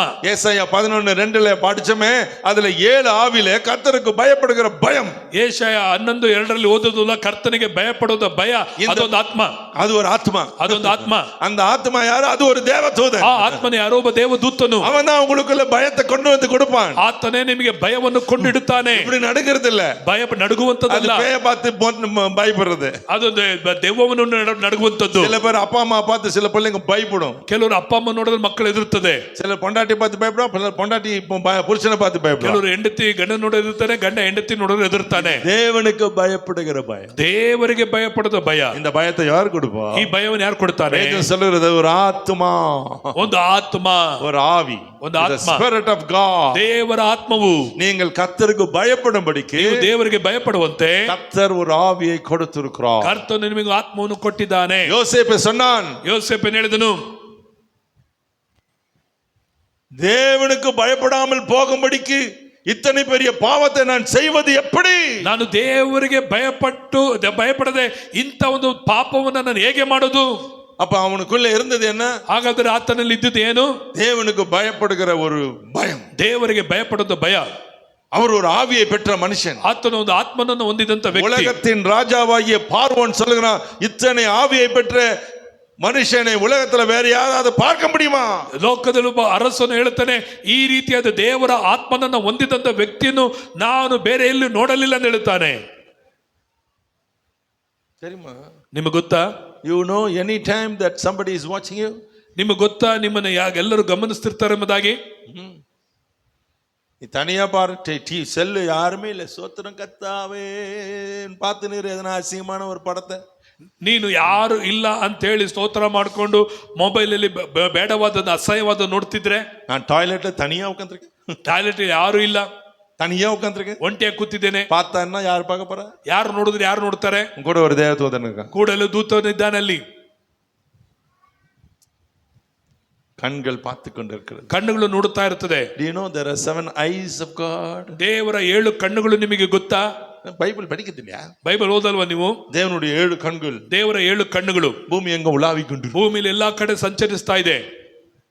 நம்ம கண்ணுதான் உலாது, இங்க அங்க அங்க. ನಮ್ಮ ಕಣ್ಣುಗಳು ಅಲ್ಲಿ ಓಡುತ್ತಾ ಇರ್ತದೆ. கேக்குதா? ಕೇಳ್ತಾ ಇದ್ದೀರಾ? எனக்கு தெரியும் உங்களுக்கு பாதியில கால்வாசி கூட புரியல, ஆனா எனக்கு தெரியும் இந்த வார்த்தைகள் கிரியை செய்யும். ನೀನು ಹೇಳಿದಲ್ಲಿ ನಿಮಗೆ ಕಾಲ್ಭಾಗನ ಅರ್ಥ ಆಗಿರಕ್ಕಿಲ್ಲ, ಆದರೆ ನಾನು ಹೇಳುತ್ತಿರುವಂತ ವಾಕ್ಯ ನಿಮ್ಮಲ್ಲಿ ಕಾರ್ಯ ಮಾಡುತ್ತೆ ಎಂಬುದಾಗಿ ನಂಬುತ್ತೇನೆ. நீ போகும்போது உன் கூட தேவதூதன் வந்துகிட்டே இருப்பான். ನೀನು ಹೋಗುವಾಗಲೂ ದೇವದೂತ ನಿನ್ನ ಜೊತೆ ಬರ್ತಿರ್ತಾರೆ. அப்படி இழுப்பான், இப்படி இழுப்பான், அப்படி இழுப்பான், கண்ணு பிடிச்சு குத்துவான். ஆக நீ உனக்கு தெரியும், ஆஹா இவன் தான்டா. ಆಗ ಹೇಳ್ತಾನೆ, ಈಗ ಹೇಳ್ತಾನೆ, ನಿನ್ನ ಕಣ್ಣು ಚುತ್ತಾನೆ. ಆಗ ನಿನ್ಗೆ ಗೊತ್ತಾಯ್ತು, ಓಹೋ ಇದಕ್ಕೇನಾ ಆಗ್ತಾ ಇರೋದು ಇದು ಎಂಬುದಾಗಿ. Now you will understand. ಈಗ ನಿನಗೆ ಅರ್ಥ ಆಗುತ್ತೆ. God is opening your eyes today. ದೇವರು ನಿನ್ನ ಕಣ್ಣುಗಳನ್ನು ತೆರೆದಿದ್ದಾನೆ. கர்த்தர் உன் கண்களை திறக்குகிறார். ಕರ್ತನು ನಿನ್ನ ಕಣ್ಣುಗಳನ್ನು ತೆರೀತಾನೆ. இந்த கண்கள் திறந்தால் போதும். ನಿನ್ನ ಕಣ್ಣುಗಳು ತೆರೆದರೆ ಸಾಕು. அன்னைக்கு என்ன சொன்னா ಆತನ ಏನ್ ಹೇಳಿದ ಅವತ್ತು? அந்த தீர்க்கதரிசி, ಆ ಪ್ರವಾದಿಯು, நான் பேர் சொல்ல மாட்டேன், நீங்க சொல்லுங்க அவன் பேரு. ಅವನ ಹೆಸರು ಹೇಳ್ರಿ.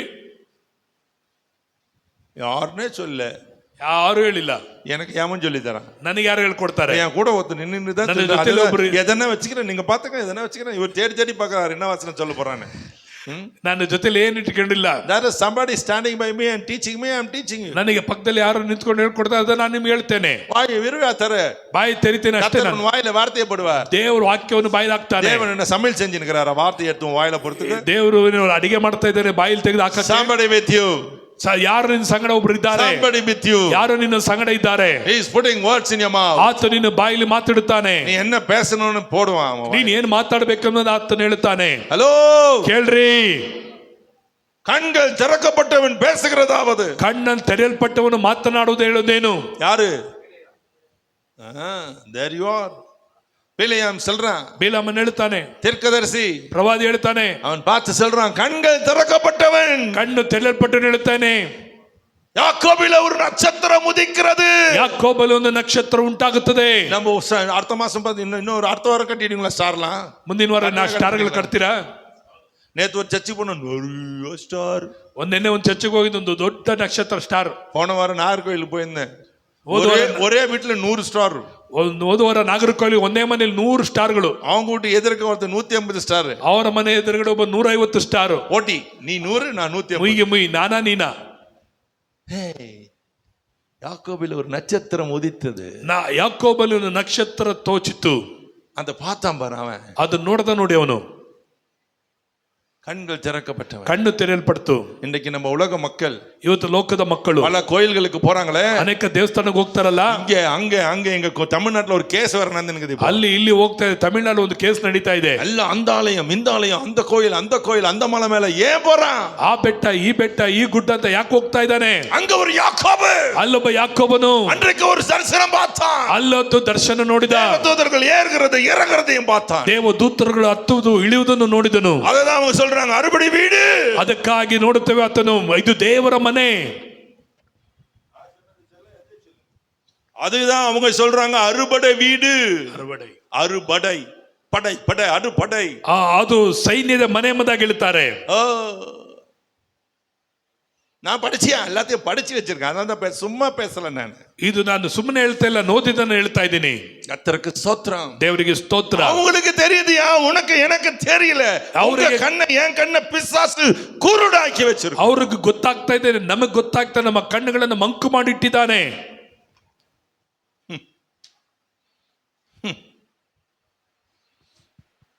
₹5 காணிக்க போட்டு கோயிலுக்கு வைக்கிறான். அவன் கோடி கணக்கு போடுறான், ஒரு கேள்வி கேட்க மாட்டான், வாய் பொத்திட்டு போட்டு வருவான். He knows what it is.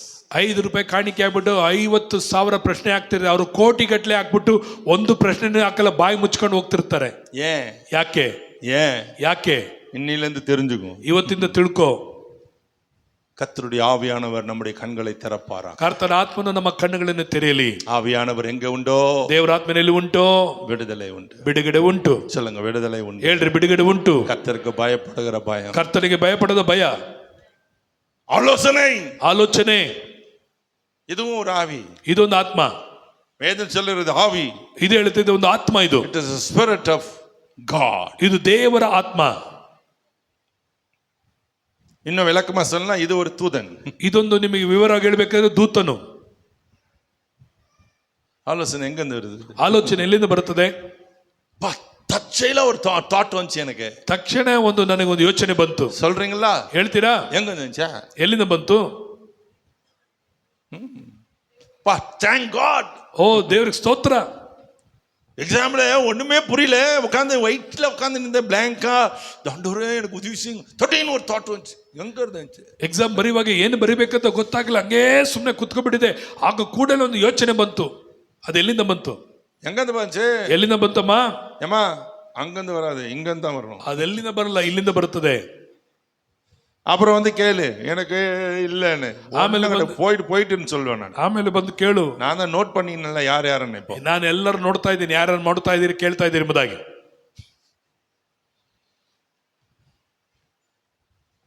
The counsel comes from God. ಆಲೋಚನೆ ದೇವರಿಂದ ಬರುತ್ತದೆ. அப்படிதானே? ಹೌದು ತಾನೆ? ஆலோசனை எங்கிருந்து வருது? ಆಲೋಚನೆ ಎಲ್ಲಿಂದ ಬರುತ್ತದೆ? அது எப்படி வருது? ಹೇಗೆ ಬರುತ್ತದೆ? அங்கிருந்து ஒருத்தர் சரன்னு பறந்து வந்து நிக்கிறான்ல, ದೂತನ ಅಲ್ಲಿಂದ ಆರ್ಕೊಂಡು ಬಂದು ನಿಲ್ತಾನಲ್ಲ. சிம்பிள். நமக்கு தெரியல, நீ சொல்றோம் அவ்வளவுதான். அதுக்குன்னு போய் நம்ம தேவதூதனை தொழுது கொள்ள போறது இல்ல.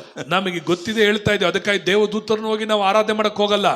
தேவதூதன் திட்டமா சொல்றான், ದೇವದೂತನು ಸ್ಪಷ್ಟವಾಗಿ ಹೇಳ್ತಾನೆ. யோவான் கிட்ட சொல்றாரு, ಯೋಹಾನನ ಹತ್ರ ಹೇಳ್ತಾನೆ, பார் என்னை வணங்காதே, ನೋಡು ನನಗೆ ನಮಸ್ಕರಿಸಬೇಡ, உன்னை போல நானும் தேவனை வணங்குகிறவன், ನಿನ್ನ ಹಾಗೆ ನಾನು ದೇವರನ್ನು கர்த்தரை ನಮಸ್ಕರಿಸುವುದು, தொழுதுகொள், ಕರ್ತನನ್ನು ಆರಾಧಿಸು, அவர்தான் ஆண்டவர். ಆತನೇ ದೇವರು. ஆமென் சொல்லுங்க. ಆಮೇನ್ ಅಂತ ಹೇಳ್ರಿ. இயேசுவே ஆண்டவர். ಯೇಸುವೇ ಓ ದೇವರು. அப்படிதானே? ಹೌದು ತಾನೆ, அவர்தான் ஆண்டவர். ಆತನೇ ದೇವರು. இவர்களாம் ஆவில்லை, இவங்க பணிவிடை ஆவி. ಇವರುಗಳ ದೇವರುಗಳೆಲ್ಲ ಇವರೆಲ್ಲ ಊಳಿಗದ ಆತ್ಮಗಳು. எதுக்கு? ಏನಕ್ಕೆ? நீ அழுவாய், அவன் வந்து நிற்பான். ನೀನು ಅಳುತ್ತೀಯ, ಅವರು ಬಂದು ನಿಲ್ಲುತ್ತಾರೆ. இயேசுவுக்கு சாப்பாடு கொண்டு வந்தான், ಯೇಸುವಿಗೆ ಊಟ ತಂದ್ರವರು. எலியாவுக்கு ஊட்டா கொண்டு வந்தான், ಎಲಿಯನಿಗೆ ಊಟ ತಂದ್ರವರು. உங்களுக்கு எனக்கும் கொண்டு வர்றமா வந்தான். ನಿನಗೆ ನನಗೆ ಅವರು ತರುತ್ತಾರೆ.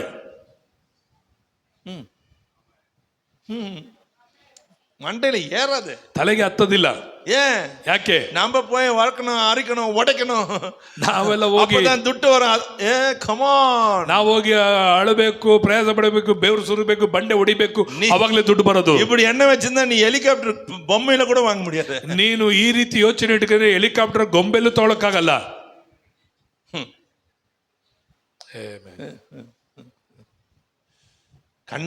கண்ணு பரலோகத்துக்கு மூடுறோம்ல பெர்மனண்டா.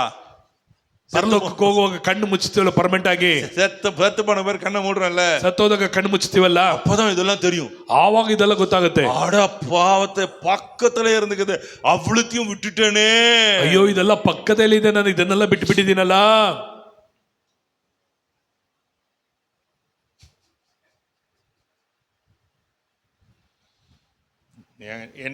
இதை இங்க வச்சுட்டு பேசினா கூட பேசுவேன். ಇದೆಲ್ಲ ಮುಚ್ಚಿಬಿಟ್ಟು ಮಾತಾಡ್ತೀನಿ ಬೇಕಾದ್ರೆ. I have nothing in this book. I have no notes here. I have every stuff here. ನನಗೆ ಯಾವ ನೋಟ್ಸ್ ಇಲ್ಲ, ಆದ್ರೆ ಎಲ್ಲವನ್ನ ನನ್ನ ಹಂಗೆ ದೇವರು ಕೊಟ್ಟಿದ್ದಾರೆ.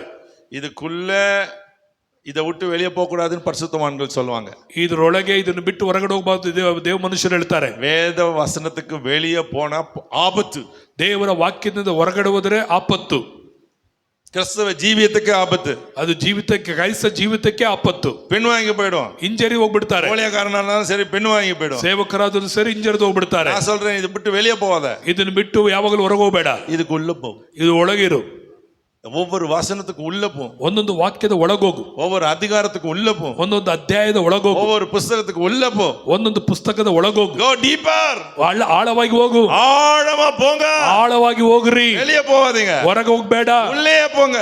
ಒಳಗಡೆನೆ ಇರ್ರಿ. ஞானம் பூத்துடும், ಜ್ಞಾನ ಬೆಳೀತದೆ, அறிவு பூத்துடும், ಆ ವಿವೇಕ ಹೆಚ್ಚುತ್ತದೆ, கிருபை பூத்துடும், ಕೃಪೆ ಹೆಚ್ಚುತ್ತದೆ, பலன் பூத்துடும், ಬಲವು ಹೆಚ್ಚುತ್ತದೆ, சத்துவம் பூத்துடும், ನಿಮ್ಮ ಆಸಕ್ತಿ ಹೆಚ್ಚುತ್ತದೆ, அதிகாரம் பூத்துடும், ಅಧಿಕಾರ ಹೆಚ್ಚುತ್ತದೆ. ஹalleluya, ஹalleluya, ஹalleluya, ஹalleluya.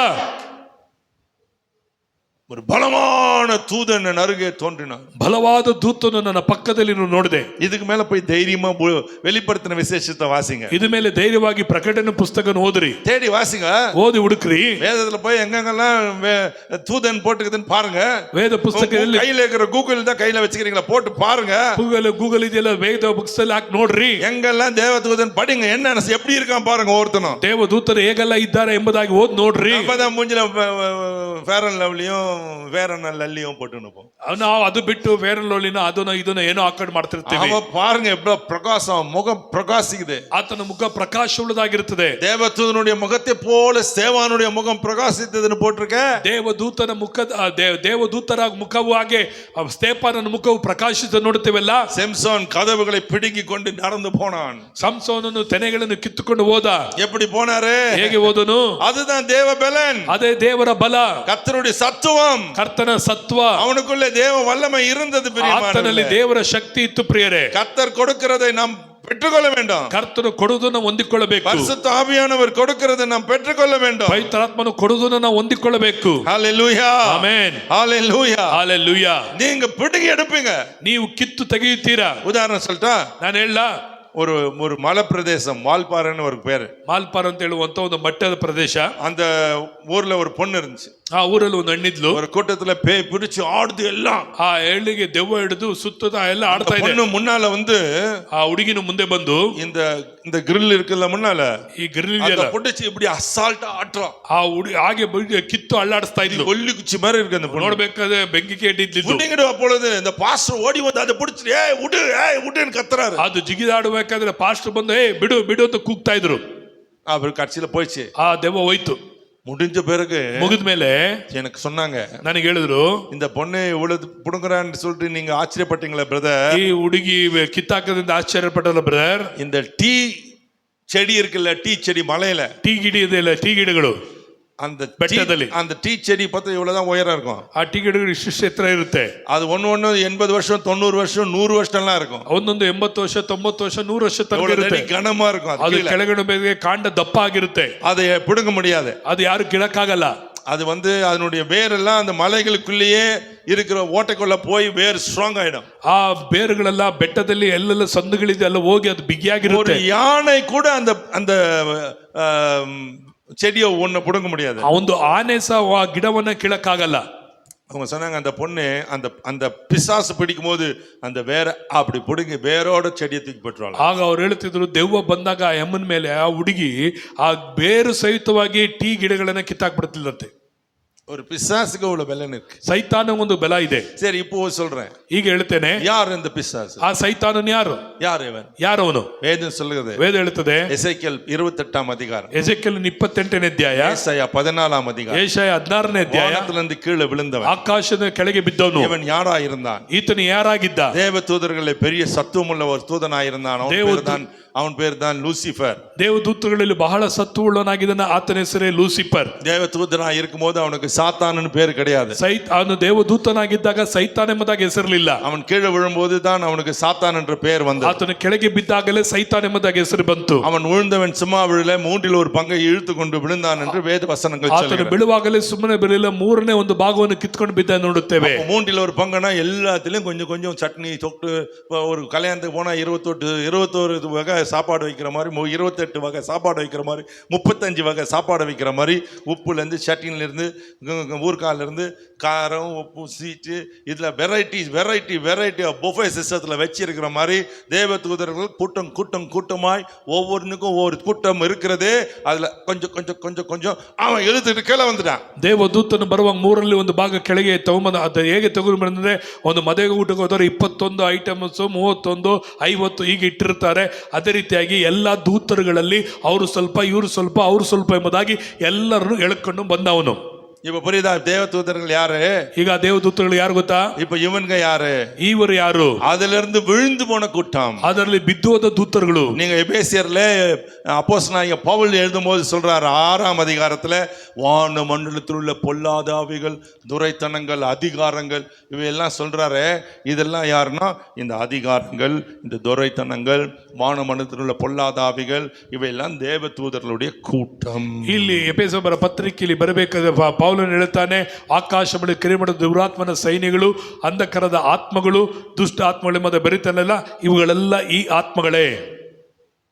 அங்கிருந்து விழுந்துடுது, ಅಲ್ಲಿಂದ ಕೆಳಗೆ ಬೀಳುತ್ತೆ. தேவனிடத்தில் இருந்த வரைக்கும் அது பரிசுத்தமானது. ದೇವದೂತರಿಂದ ಬಂದದ್ದು ಪರಿಶುದ್ಧವಾದದ್ದು. தேவனை விட்டு பிரிந்து தன் இச்சையிலே விழுந்தவைகள் இப்பொழுது பாவிகளாய் பாவத்திலே விழுந்து பாவ கரைப்பட்டு கிடக்கிறது. ಈಗ ದೇವರಿಂದ ಅಗಲಿ ಪಾಪದಿಂದ ಬಿದ್ದು ಪಾಪದಿಂದ ಇವಾಗ ಕರೆ ಹೊಂದಿದೆ.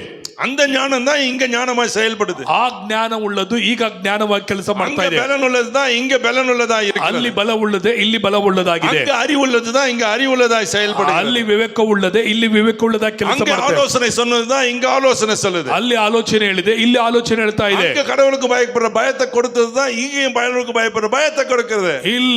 ಅಲ್ಲಿ ದೇವರಿಗೆ ಭಯಪಡದ ಭಯವನ್ನು ಕೊಟ್ಟಿದ್ದು ಇಲ್ಲಿ ಲೋಕಕ್ಕೆ ಭಯಪಡದ ಭಯವನ್ನು ಕೊಡುತ್ತದೆ. இந்த உலகத்தின் மக்கள் என்று சொல்லுகிறோமே, ಈ ಲೋಕದ ಜನರನ್ನು ಹೇಳ್ತೀವಲ್ಲ, ಬೇಲಿಯಾಳಿನ மக்கள் என்று சொல்லுகிறோமே, ಬಿಳಾಮನ ಮಕ್ಕಳನ್ನು ಹೇಳ್ತೀವಲ್ಲ, தேவனை அறியாத மக்கள் என்று சொல்லுகிறோமே, ದೇವರ ಅರಿಯದ ಮಕ್ಕಳನ್ನು ಹೇಳ್ತೀವಲ್ಲ, தேவ பயம் இல்லையா? ಅವರಿಗೆಲ್ಲ ದೇವರ ಭಯ ಇಲ್ವಾ? இருக்கிற தொட்டு தான் அவன் கடவுளை தேடி போறான். ಭಯ ಇರೋದ್ರಿಂದ ದೇವರುಗಳು ಹುಡುಕೊಂಡು ಹೋಗ್ತಾರೆ. இவங்களுக்கு கொடுக்கப்பட்ட தூதர்கள் அப்படிப்பட்ட வேலைகளை செய்கிறார்கள். ಇವರಿಗೆ ಕೊಡಲ್ಪಟ್ಟ ದೂತರುಗಳು ಆ ರೀತಿಯ ಕೆಲಸ ಮಾಡುತ್ತದೆ. ஒரு காலத்துல தேவ சமூகத்தில் இருந்தவர்கள் இன்றைக்கு கீழே விழுந்து கிடக்கிறார்கள். ಒಂದು ಕಾಲ ದೇವದ ಸಂಪರ್ಕದಲ್ಲಿ ಇದ್ದವರು ಕೆಳಗೆ ಬಿದ್ದವರಾಗಿದ್ದಾರೆ. தங்களை வணங்கும்படி அந்த அதிகாரிகளுக்கு அவர்கள் அரக்கம் சொல்கிறது. ತಮಗೆ ಅಧಿಕಾರದವರಿಗೆ ತಮಗೆ ಅಡ್ಡ ಬೀಳಕ್ಕಾಗಿ ಹೇಳುತ್ತದೆ. தேவ பிள்ளைகளே, ದೇವರ ಮಕ್ಕಳೇ, அறிந்து கொள்ளுங்கள், ಚೆನ್ನಾಗಿ ತಿಳ್ಕೊಳ್ರಿ, அறிந்து கொள்ளுங்கள். ಚೆನ್ನಾಗಿ ಅರ್ಥಕೊಳ್ರಿ. இந்த ஆவிகள் தான் நீங்க இழுத்து அலக்கழிக்கிறது. ಈ ಆತ್ಮಗಳೇ ಇದ್ದು ಇಲ್ಲಿ ಕೆಲಸ ಮಾಡ್ತಾ ஒரு ಇದೆ. தூதன், தேவ தூதன் பரலோகத்திலிருந்து இறங்கி வந்து அந்த குளத்தை கலக்கினான். அந்த குளத்துல யார் முதல் இறங்கினானோ அவன் சுகமானான் என்று யோவான் 5ஆம் அதிகாரத்தில் வாசிக்கிறோமே. ಯೋಹಾನ ಬರೆದ ಸುವಾರ್ತೆ 5ನೇ ಅಧ್ಯಾಯದಲ್ಲಿ ಬೆಥೆಸ್ದ ಕೊಳದಲ್ಲಿ ಒಬ್ಬ ದೂತನು ಬರುತ್ತಿದ್ದ, ಕೊಳವನ್ನು ಅಲ್ಲಿ ಕಲಕಿಸುತ್ತಿದ್ದ, ಅದಲ್ಲಿ ಯಾರು ಮೊದಲು ಇಳಿತಿದ್ದರೋ ಅಲ್ಲಿ ವಾಸಿಯಾಗ್ತಿದ್ದನ್ನು ಹೇಳ್ತೇವಲ್ಲ. அதே போல ஒருவனா இருந்தவன் தான் இன்றைக்கு இறங்கி வந்து எல்லாருக்கும் வியாதிகளை கொடுத்து கொண்டிருக்கிறான். ಆ ರೀತಿಯಾಗಿ ಇದ್ದವನೇ ಇವತ್ತು ಇಳಿದು ಬಂದು ಅನೇಕರಿಗೆ ಅನೇಕವಾದ ರೋಗಗಳನ್ನು ಕೊಂಡು ಬರುತ್ತಿದ್ದಾನೆ. அன்றைக்கு சுகத்தை கொடுத்தவன் இன்றைக்கு வியாதியை கொடுக்கிறான். ಅವತ್ತು ಸೌಖ್ಯವನ್ನು ಕೊಟ್ಟವನು ಇವತ್ತು ರೋಗವನ್ನು ತರುತ್ತಿದ್ದಾನೆ. அந்த தண்ணீரை கலக்குகிறான், ನೀರನ್ನು ಕಲಕಿಸುತ್ತಾನೆ. இறங்குகிறவன் எல்லாம் வியாதி பெறுகிறான். ಅದರಲ್ಲಿ ಇಳಿದವರೆಲ್ಲ ರೋಗಗಳು ವಾಸಿಯಾಗ್ತಾ ಇದ್ರು. குடிக்கிறவன் வியாதி பெறுகிறான். ಅದು ನೀರು ಕುಡಿದವರು ವಾಸಿಯಾಗಿದ್ದಾರೆ. அது வீட்டுக்கு கொண்டு போகிறவன் வியாதியாய் படுக்கிறான். ಆತನು ತೆಗೆದುಕೊಂಡು ಹೋಗನು ರೋಗವಾಗಿ ಮಲಗ್ತಾನೆ. அன்றைக்கு ஜீவனை கொடுத்தவர் இன்றைக்கு மரணத்தை கொடுக்கிறான். ಅವತ್ತು ಜೀವವನ್ನು ಕೊಟ್ಟವನು ಇವತ್ತು ಮರಣವನ್ನು ಕೊಂಡು ಬರುತ್ತಿದ್ದಾನೆ. ஜீவனுக்கு என்னையா வித்தியாசம்? ಮರಣಕ್ಕೂ ಜೀವಕ್ಕೆ ವ್ಯತ್ಯಾಸವೇನು? வேதம் சொல்லுகிறது, பிசாசானவன் ಕೊಲ್ಲவும் ಅಳಿಕ್கவும் என்று வேற ಎದಕ್ಕೂ ವರಾನ್. ಸೈತಾನನು ಕದ್ದುಕೊಳ್ಳುವುದಕ್ಕೂ ಕೊಯ್ಯುವುದಕ್ಕೂ ಹಾಳು ಮಾಡಲಿಕ್ಕೆ ಬರುತ್ತಾನೆ ಹೊರತು ಮತ್ತೆ ಅದಕ್ಕೂ ಬರುವುದಿಲ್ಲ. ಅವನಿಗೆ பேர் கொல்லுகிறவன். ಆತನ ಹೆಸರು ಕೊಲ್ಲುವವನು. அப்ப ஜீவன் கொடுக்கிறது யாரு? ಹಾಗಾದ್ರೆ ಜೀವ ಕೊಡುವನು ಯಾರು? வேதம் சொல்லுகிறது, ஜீவாதிபதியாகிய இயேசுவை நீங்கள் கொலை செய்தீர்கள். ಜೀವಾಧಿಪತಿಯಾದ ಯೇಸುವನ್ನು ನೀವು ಕೊಂದಾಕಿದಿರಿ. அவர் ஜீவன் கொடுக்கிறார். ಆತನು ಜೀವ ಕೊಡುತ್ತಾನೆ. ಅದು ಜೀವನ್ ಪರಿಪೂರ್ಣಪಡುம்படி வருகிறார். ಆ ಜೀವ ಪರಿಪೂರ್ಣಾಗಲಿಕ್ಕಾಗಿ ಯೇಸು ಬಂದನು. உங்களுக்குள்ளே இயேசு வந்தால் என்றால் உங்களுக்குள்ளே ஜீவன் வந்து விட்டது என்றார். ನಿಮ್ಮಲ್ಲಿ ಯೇಸು ಬಂದರೆ ನಿಮ್ಮಲ್ಲಿ ಜೀವ ಬಂದಿದೆ ಎಂಬುದಾಗಿ ಅರ್ಥ. ಯೇಸುவை விட்டுவிட்டால் ஜீவன் போய் விட்டது, உங்களுக்குள்ளே மரணம் வருகிறது என்றார். ನೀವು ಯೇಸುವನ್ನು ಬಿಟ್ಟು ಬಿಟ್ಟರೆ ಜೀವ ಬಂತು ಹೋಯಿತು, ಮರಣ ಬಂತು ಎಂಬುದಾಗಿ ಅರ್ಥ. நான் ஒவ்வொரு நாளும் ஆண்டவரை துதிப்பேன். ನಾನು ಒಂದೊಂದು ದಿನ ದೇವರಿಗೆ ಸ್ತೋತ್ರ ಮಾಡುತ್ತೇನೆ. கர்த்தருடைய சன்னிதானத்தில் வந்து நின்று ஆண்டவரே என்று சொல்லி சில நேரம் எடுத்துக்கொள்வேன். ಕರ್ತನ ಸಮ್ಮುಖದಲ್ಲಿ ಬಂದು ದೇವರೇ ಎಂಬುದಾಗಿ ದೇವರನ್ನು ಆರಾಧನೆ ಮಾಡುತ್ತೇನೆ. நான் அதிகமாய் துதிக்கிற ஒரு காரியம் என்ன தெரியுமா? ದೇವರನ್ನು ಹೆಚ್ಚಾಗಿ ಸ್ತುತಿಸುವ ಒಂದು ಕಾರ್ಯ ಏನು ಗೊತ್ತಾ? நீர் எனக்குள்ளே வந்தபடியால், ನೀನು ನನ್ನ ಒಳಗೆ ಬಂದುದರಿಂದ நான் சாத்தானை மரணத்தை சந்திப்பதே இல்லை. ನಾನು ಮರಣವನ್ನು ಸೈತಾನನನ್ನು ಸಂಧಿಸುವುದೇ ಇಲ್ಲ. தெரியுமா உங்களுக்கு? ನಿಮಗೆ ಗೊತ್ತಾ? ரட்சிக்கப்பட்டு இயேசு கிறிஸ்துவின் ரத்தத்தினால கழுவப்பட்டு பாவ மன்னிப்பின் நிச்சயத்தை பெற்று சபைக்குள்ளே வந்து ஞானஸ்நானம் எடுத்து விசுவாசிகளாய் வாழுகிற உங்கள் வாழ்விலே மரணம் உங்களை சந்திப்பதில்லை. ನೀವು ರಕ್ಷಣೆ ಒಂದು ದೀಕ್ಷಾಸ್ನಾನ ತೆಗೆದುಕೊಂಡು ಅಭಿಷೇಕ ಹೊಂದಿಕೊಂಡು ಸಭೆಯಲ್ಲಿ ದೇವರ ಮಕ್ಕಳಾಗಿ ಜೀವಿಸುತ್ತಿರುವಂತ ನಿಮ್ಮಲ್ಲಿ ಸೈತಾನನ ಕಾರ್ಯಗಳಾಗಲಿ ಮರಣಗಳಾಗಲಿ ಅದು ನಿಮಗೆ ಸಂಭವಿಸಕ್ಕಾಗುವುದೇ ಇಲ್ಲ. ஓ, ஐஸ்வர்யவான் லாசரு கதவை வாசித்து பாருங்கள். ಐಶ್ವರ್ಯವಂತನು ಲಾಜರನ ಕಥೆಯನ್ನು ಓದಿ ನೋಡ್ರಿ. வேதம் சொல்கிறது, ವೇದ ಹೇಳುತ್ತದೆ, லாசரு மரித்தான், ಲಾಜರನು ಸತ್ತನು, தேவ தூதர்களால் பரலோகத்துக்கு கொண்டு போகப்பட்டான். ದೇವ ದೂತರುಗಳಿಂದ ಪರಲೋಕಕ್ಕೆ ಒಯ್ಯಲ್ಪಟ್ಟನು. ஆனால் லாசரு ஐஸ்வர்யவான் மரித்தான். ಆದರೆ ಐಶ್ವರ್ಯವಂತನು ಮರಣವನ್ನು ಹೊಂದಿದನು. அவனை தேவ தூதர்கள் கொண்டு போல, ಆತನು ದೇವ ದೂತರು ಕೊಂಡು ಹೋಗಲಿಲ್ಲ. பாதாளத்தில் இருந்தான் என்று போட்டு. ಆತನು ಪಾತಾಳದಲ್ಲಿದ್ದನ್ನು ನೋಡುತ್ತೇವೆ. தெரியுமா? ಯಾಕೆ ಗೊತ್ತಾ? மரணத்தை சந்தித்து பாதாளத்துக்கு போனான். ಆತನು ಮರಣವನ್ನು ಸಂಧಿಸಿ ಪಾತಾಳಕ್ಕೆ ಹೋದನು. எனக்கு மரண தூதன் தெரியும், ನನಗೆ ಮರಣ ದೂತನು ಗೊತ್ತು. நான் அவனை பார்த்திருக்கிறேன், ಆತನನ್ನು ನೋಡಿದ್ದೇನೆ, நேரடியாய் பார்த்திருக்கிறேன், ನೇರವಾಗಿ ನೋಡಿದ್ದೇನೆ, 2 முறை பார்த்திருக்கிறேன், 2 ಸಾರಿ ನೋಡಿದ್ದೇನೆ. என்னோட அவன் பேசி இருக்கிறான், ಆತ ನನ್ನೊಂದಿಗೆ ಮಾತಾಡಿದ್ದಾನೆ, முகமுகமாய் பேசி இருக்கிறான், ಮುಖಮುಖವಾಗಿ ಮಾತಾಡಿದ್ದಾನೆ. ஏதோ ஒரு தூதன்ல காத்து இல்ல, அது ಆತ ದೂತನ ಗಾಡಿ ಅಲ್ಲ. மரணம் வருது, ಏನೋ ಮರಣ மேல வருது, பாசக்கயிறு எடுத்துன்னு வருது, அது பாசக்கயிறு எடுத்துன்னு வரல, நேசக்கயிறு எடுத்துன்னு வரல, உன்னை இழுத்துன்னு போற வர தூதன் அவன். ಆತನು ಎಮ್ಮೆ ಮೇಲೆ ಬರ್ತಿಲ್ಲ, ಯಾವ್ದು ಅಗ್ಗ ತರ್ತಿಲ್ಲ. ಆತನು ನಿನ್ನನ್ನು ಕೊಂಡೋಗಲಿಕ್ಕಾಗಿ ನಾಶ ಮಾಡಲಿಕ್ಕೆ ಬರೋದು ದೂತನಾಗಿದ್ದಾನೆ. ஓ, அவன் உன்னை கொண்டு போடுவான், ಆತನು ನಿನ್ನನ್ನು ಕೊಂದಾಕುತ್ತಾನೆ. ஆனால் ரட்சிக்கப்பட்ட தேவஜனமே, ರಕ್ಷಣದ ದೇವಜನರೇ, வேதம் சொல்லுகிறது, உனக்கு ஒப்பானவன் யார்? ದೇವರ ವಾಕ್ಯ ಹೇಳಿದೆ, ನಿನಗೆ ಸಮಾನರು ಯಾರು? உனக்கு ஒப்பானவன் யாரம்மா? ನಿನಗೆ ಸಮಾನರು ಯಾರಮ್ಮ? உனக்குள்ள ஞானம், ನಿನ್ನೊಳಗೆ ಜ್ಞಾನ, உனக்குள்ள அறிவு, ನಿನ್ನೊಳಗೆ ತಿಳುವಳಿಕೆ, உனக்குள்ள பலன், ನಿನ್ನೊಳಗೆ ಬಲ, உனக்குள்ள ஆலோசனை, ನಿನ್ನೊಳಗೆ ಆಲೋಚನೆ, கர்த்தருக்கு பயப்படுகிற பயம், ಕರ್ತನಿಗೆ ಭಯಪಡದ ಭಯ, உனக்குள்ள உணர்வு, ಕರ್ತನಿಗೆ ಗ್ರಹಿಸೋದ உனக்குள்ள ಗ್ರಹಿಸುವಿಕೆ, ஜீவன், ನಿನ್ನೊಳಗೆ ಜೀವ, இவைகள் எல்லாம் சுமக்கிற நீ பாக்கியவதி, பாக்கியவான். ನೀನು ಇವುಗಳನ್ನು ಒತ್ತು ಹೋಗುತ್ತ ನೀನು ಧನ್ಯನು, ನೀನು ಧನ್ಯಳು. ஹalleluya, ஹalleluya. சபையில உட்கார்ந்தா ஏதோ சபைக்கு வந்துட்டேன் இல்ல, இயேசு உனக்குள்ள வாசமா இருக்கிறபடியால் நீ சபையில இருக்கிறாய். ನೀನು ಸಭೆಯೊಳಗೆ ಬಂದಿದ್ದ ಏನು ಭಾಗ್ಯವಂತನಲ್ಲ, ಆದರೆ ಯೇಸು ನಿನ್ನ ಒಳಗೆ ಇರೋದರಿಂದ ನೀನು ಧನ್ಯಳಾಗಿದ್ದೀಯಾ. உன்னுடைய அறிவு பெருக்கும், ನಿನ್ನ ಜ್ಞಾನ ಹೆಚ್ಚುತ್ತದೆ, தேவனை அறிவீர்கள். ದೇವರನ್ನು ಅರಿವಿರಿ. நீ மரித்தால் மரணத்தை சந்திப்பதே இல்லை. ನೀವು ಸತ್ತರೆ ಮರಣವನ್ನು ಸಂಧಿಸುವುದಿಲ್ಲ. நேசரின் ரத்தம் ரத்தம் உன் தலை மேலே. ಆತನ ಪ್ರಿಯನ ರಕ್ತವು ನಿನ್ನ ತಲೆ ಮೇಲೆ. என்னுடைய அருமையான பிரியமான சகோதரன் ஜார்ஜ் இறந்து போகிறதுக்கு முன்னால அவர் கடைசியில ஒரு வார்த்தையை சொல்லுவார், ரத்தம் தலை மேல வேய் அப்படி சொல்லுவார். ಅವರು ನನ್ನ ಸಹೋದರರಾಗಿ ಜಾರ್ಜ್ ಅವರು ತೀರುವಾಗ ಅವರು ಯಾವಾಗ ಹೇಳಿದ್ರು, ಯೇಸುವಿನ ರಕ್ತ ನನ್ನ ಮೇಲೆ ಇದೆ ಎಂಬುದಾಗಿ. இந்த பைபிள் காலேஜ் ஸ்டூடெண்ட்ஸ் எல்லாம் தலை மேல கை வச்சு அவங்க ஜெபம் பண்ணுவாங்க, கடைசி ஜெபம். ಕಡೆ ಕಾಲದಲ್ಲಿ ಪ್ರಾರ್ಥನೆ ಮಾಡುವಾಗ ಬೈಬಲ್ ಕಾಲೇಜ್ ಸ್ಟೂಡೆಂಟ್ಸ್ ಗಳು ಕಡೆ ಪ್ರಾರ್ಥನೆ ಮಾಡೋದೇನೆಂದರೆ, அப்படி ரத்தம் உன் தலை மேல வருதுல்ல, ಆತನ ರಕ್ತ ನಿಮ್ಮ ಮೇಲೆ ಬರುತ್ತದೆ, மரணத்தை பார்ப்பது இல்லை, ನೀನು ಮರಣವನ್ನು ನೋಡುವುದಿಲ್ಲ. மரணம் என்று சொன்னா சாவே இல்லைன்னு நினைக்காதீங்க. ಮರಣ ಎಂಬುದಾಗಿ ಸಾವು ಎಂಬುದಾಗಿ ನೆನೆಸಬೇಡ್ರಿ. போது ஒருத்தன் வருவான், ಸಾಯುವಾಗ ಬರುತ್ತಾನೆ ಒಬ್ಬ, அவனுக்கு பேரு தான் மரணம். ಆತನ ಹೆಸರೇ ಮರಣ, மரணத்தின் அதிபதி, ಮರಣದ ಅಧಿಪತಿ. அவன் உன்னை இழுத்து கொண்டு போவான் ನರಕ குழி. ಆತನು ನರಕಕ್ಕೆ ನಿನ್ನ ಎಳೆದುಕೊಂಡು அங்கே ಹೋಗ್ತಾನೆ. அழுகையும் பற்கடிப்பும் உண்டாயிருக்கும், ಅಲ್ಲೂ ಗೋಳಾಟವು ಅಲ್ಲೂ ಕಡಿಯೋಣ ಇರುವುದು. ஓ அங்கே அக்கினி எரிந்து கொண்டிருக்கும், ಅದು ಬೆಂಕಿ ಗಂಧಕ ಉರಿತಾ ಇರುತ್ತದೆ. ஓ கந்தகம் பெங்கியும் ಬೆಂಕಿ ಗಂಧಕ ಉರಿತಾ ಇರುತ್ತದೆ. அதிலே தள்ளப்படுவோம், ಅಲ್ಲಿ ತಳ್ಳಲ್ಪಡ್ತೀಯಾ. ஆனால் இயேசுவின் பிள்ளைகள், ಆದರೆ ಯೇಸುವಿನ ಮಕ್ಕಳು, நேசரின் ரத்தம் என் மேலே என்று பாடுறோமே, ಪ್ರಿಯನ ರಕ್ತ ನನ್ನ ಮೇಲೆ ನಾಡುತ್ತೇವಲ್ಲ, நம்ம மேல என்ன பாக்கியம், ನಮ್ಮ ಮೇಲೆ ಏನು ಭಾಗ್ಯ. தேவ தூதர்கள் நம்மோடு இருக்கிறவர்கள் நம்மை கூட்டிக் கொண்டு போவார், ದೇವದೂತರು ನಮ್ಮ ಸಂಗಡಿಯವರು ನಮ್ಮನ್ನು ಕರೆದುಕೊಂಡು ಹೋಗ್ತಾರೆ. பரலோகத்துல போய் நிற்போம், ಪರಲೋಕಕ್ಕೆ ಹೋಗಿ ನಿಲ್ಲುತ್ತೇವೆ, மரணத்தை பார்ப்பதில்லை, ಮರಣವನ್ನು ನೋಡುವುದಿಲ್ಲ. மரணத்தை காணாமல் உயிரோடு இருப்பவன் யார் என்று எழுதியிருக்கிறது, ಮರಣವನ್ನು ನೋಡದೆ ಜೀವದಿಂದ ಇರುವನು ಯಾರೆಂಬುದಾಗಿ ನೋಡುತ್ತೇವೆ. ஆனால் இயேசு வந்த பிறகு அந்த வார்த்தைக்கு அர்த்தம் இல்லை. ಯೇಸು ಬಂದ ಮೇಲೆ ಅದ ಮಾತಿಗೆ ಅರ್ಥವಿಲ್ಲ.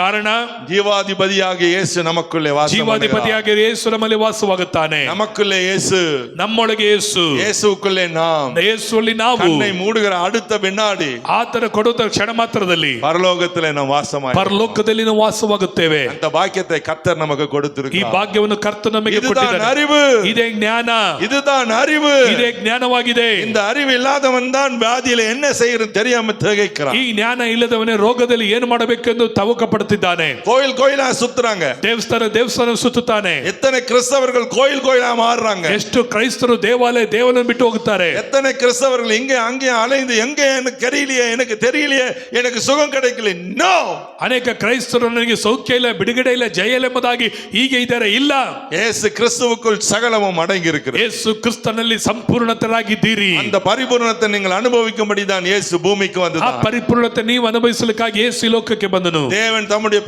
ஒரே பேரான குமாரனை விசுவாசிக்கிறவனோ அவன் கெட்டு போகாமல் நித்திய ஜீவனை அடைமடிக்க அவனுக்கு தண்டனை அவனை இவ்வளவாய் அன்பு கூர்ந்தார் என்று எழுதியிருக்கிற வசனம் நிறைவேறதான் கிறிஸ்துமஸ் வந்தது.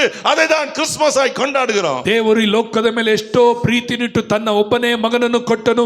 ಆತನನ್ನು ನಂಬುವನು ಒಬ್ಬನಾದರೂ ನಾಶವಾಗದೆ ಎಲ್ಲರೂ ನಿತ್ಯ ಜೀವನ ಹೊಂದಿಕೊಳ್ಳಬೇಕೆಂಬುದಾಗಿ ಆತನನ್ನು ಕಳಿಸಿಕೊಟ್ಟನು. கிறிஸ்துமஸ் என்பது புத்தாடை அல்ல, ಕ್ರಿಸ್ಮಸ್ ಎಂಬುದು ಹೊಸ ಬಟ್ಟೆ ಅಲ್ಲ, பலகாரங்களை கொடுப்பதல்ல, ಅನೇಕ ಹಣ್ಣು ಹಂಪಲುಗಳನ್ನು ಕೊಡುವುದಂತದಲ್ಲ, ஏதோ 10 ஏழைகளுக்கு புடவைகளை கொடுத்து விடுகிறதல்ல, ಬಡವರಿಗೆ ಏನು ಬಟ್ಟೆಗಳನ್ನು ಕೊಡುವಂತದಲ್ಲ, ஆலயத்துக்கு வந்து ஆராதனை செய்து ஹalleluya பாடுவதல்ல, ಆಲಯಕ್ಕೆ ಬಂದು ಆರಾಧನೆ ಮಾಡೋದು ಆರಾಧನೆ ಅಲ್ಲ. இத்தனை நரக குழியையும் தப்பித்து நம்மை தூக்கி சுமந்து கொண்டு போய் பரலோகத்தில் வைக்கும்படி தேவகுமாரன் இயேசு பூமிக்கு வந்தார். அவரை தம்முடைய ஒரே பேரான குமாரனாய் இருக்கிற அவரை பிதாவானவர் அனுப்பி தந்தார்.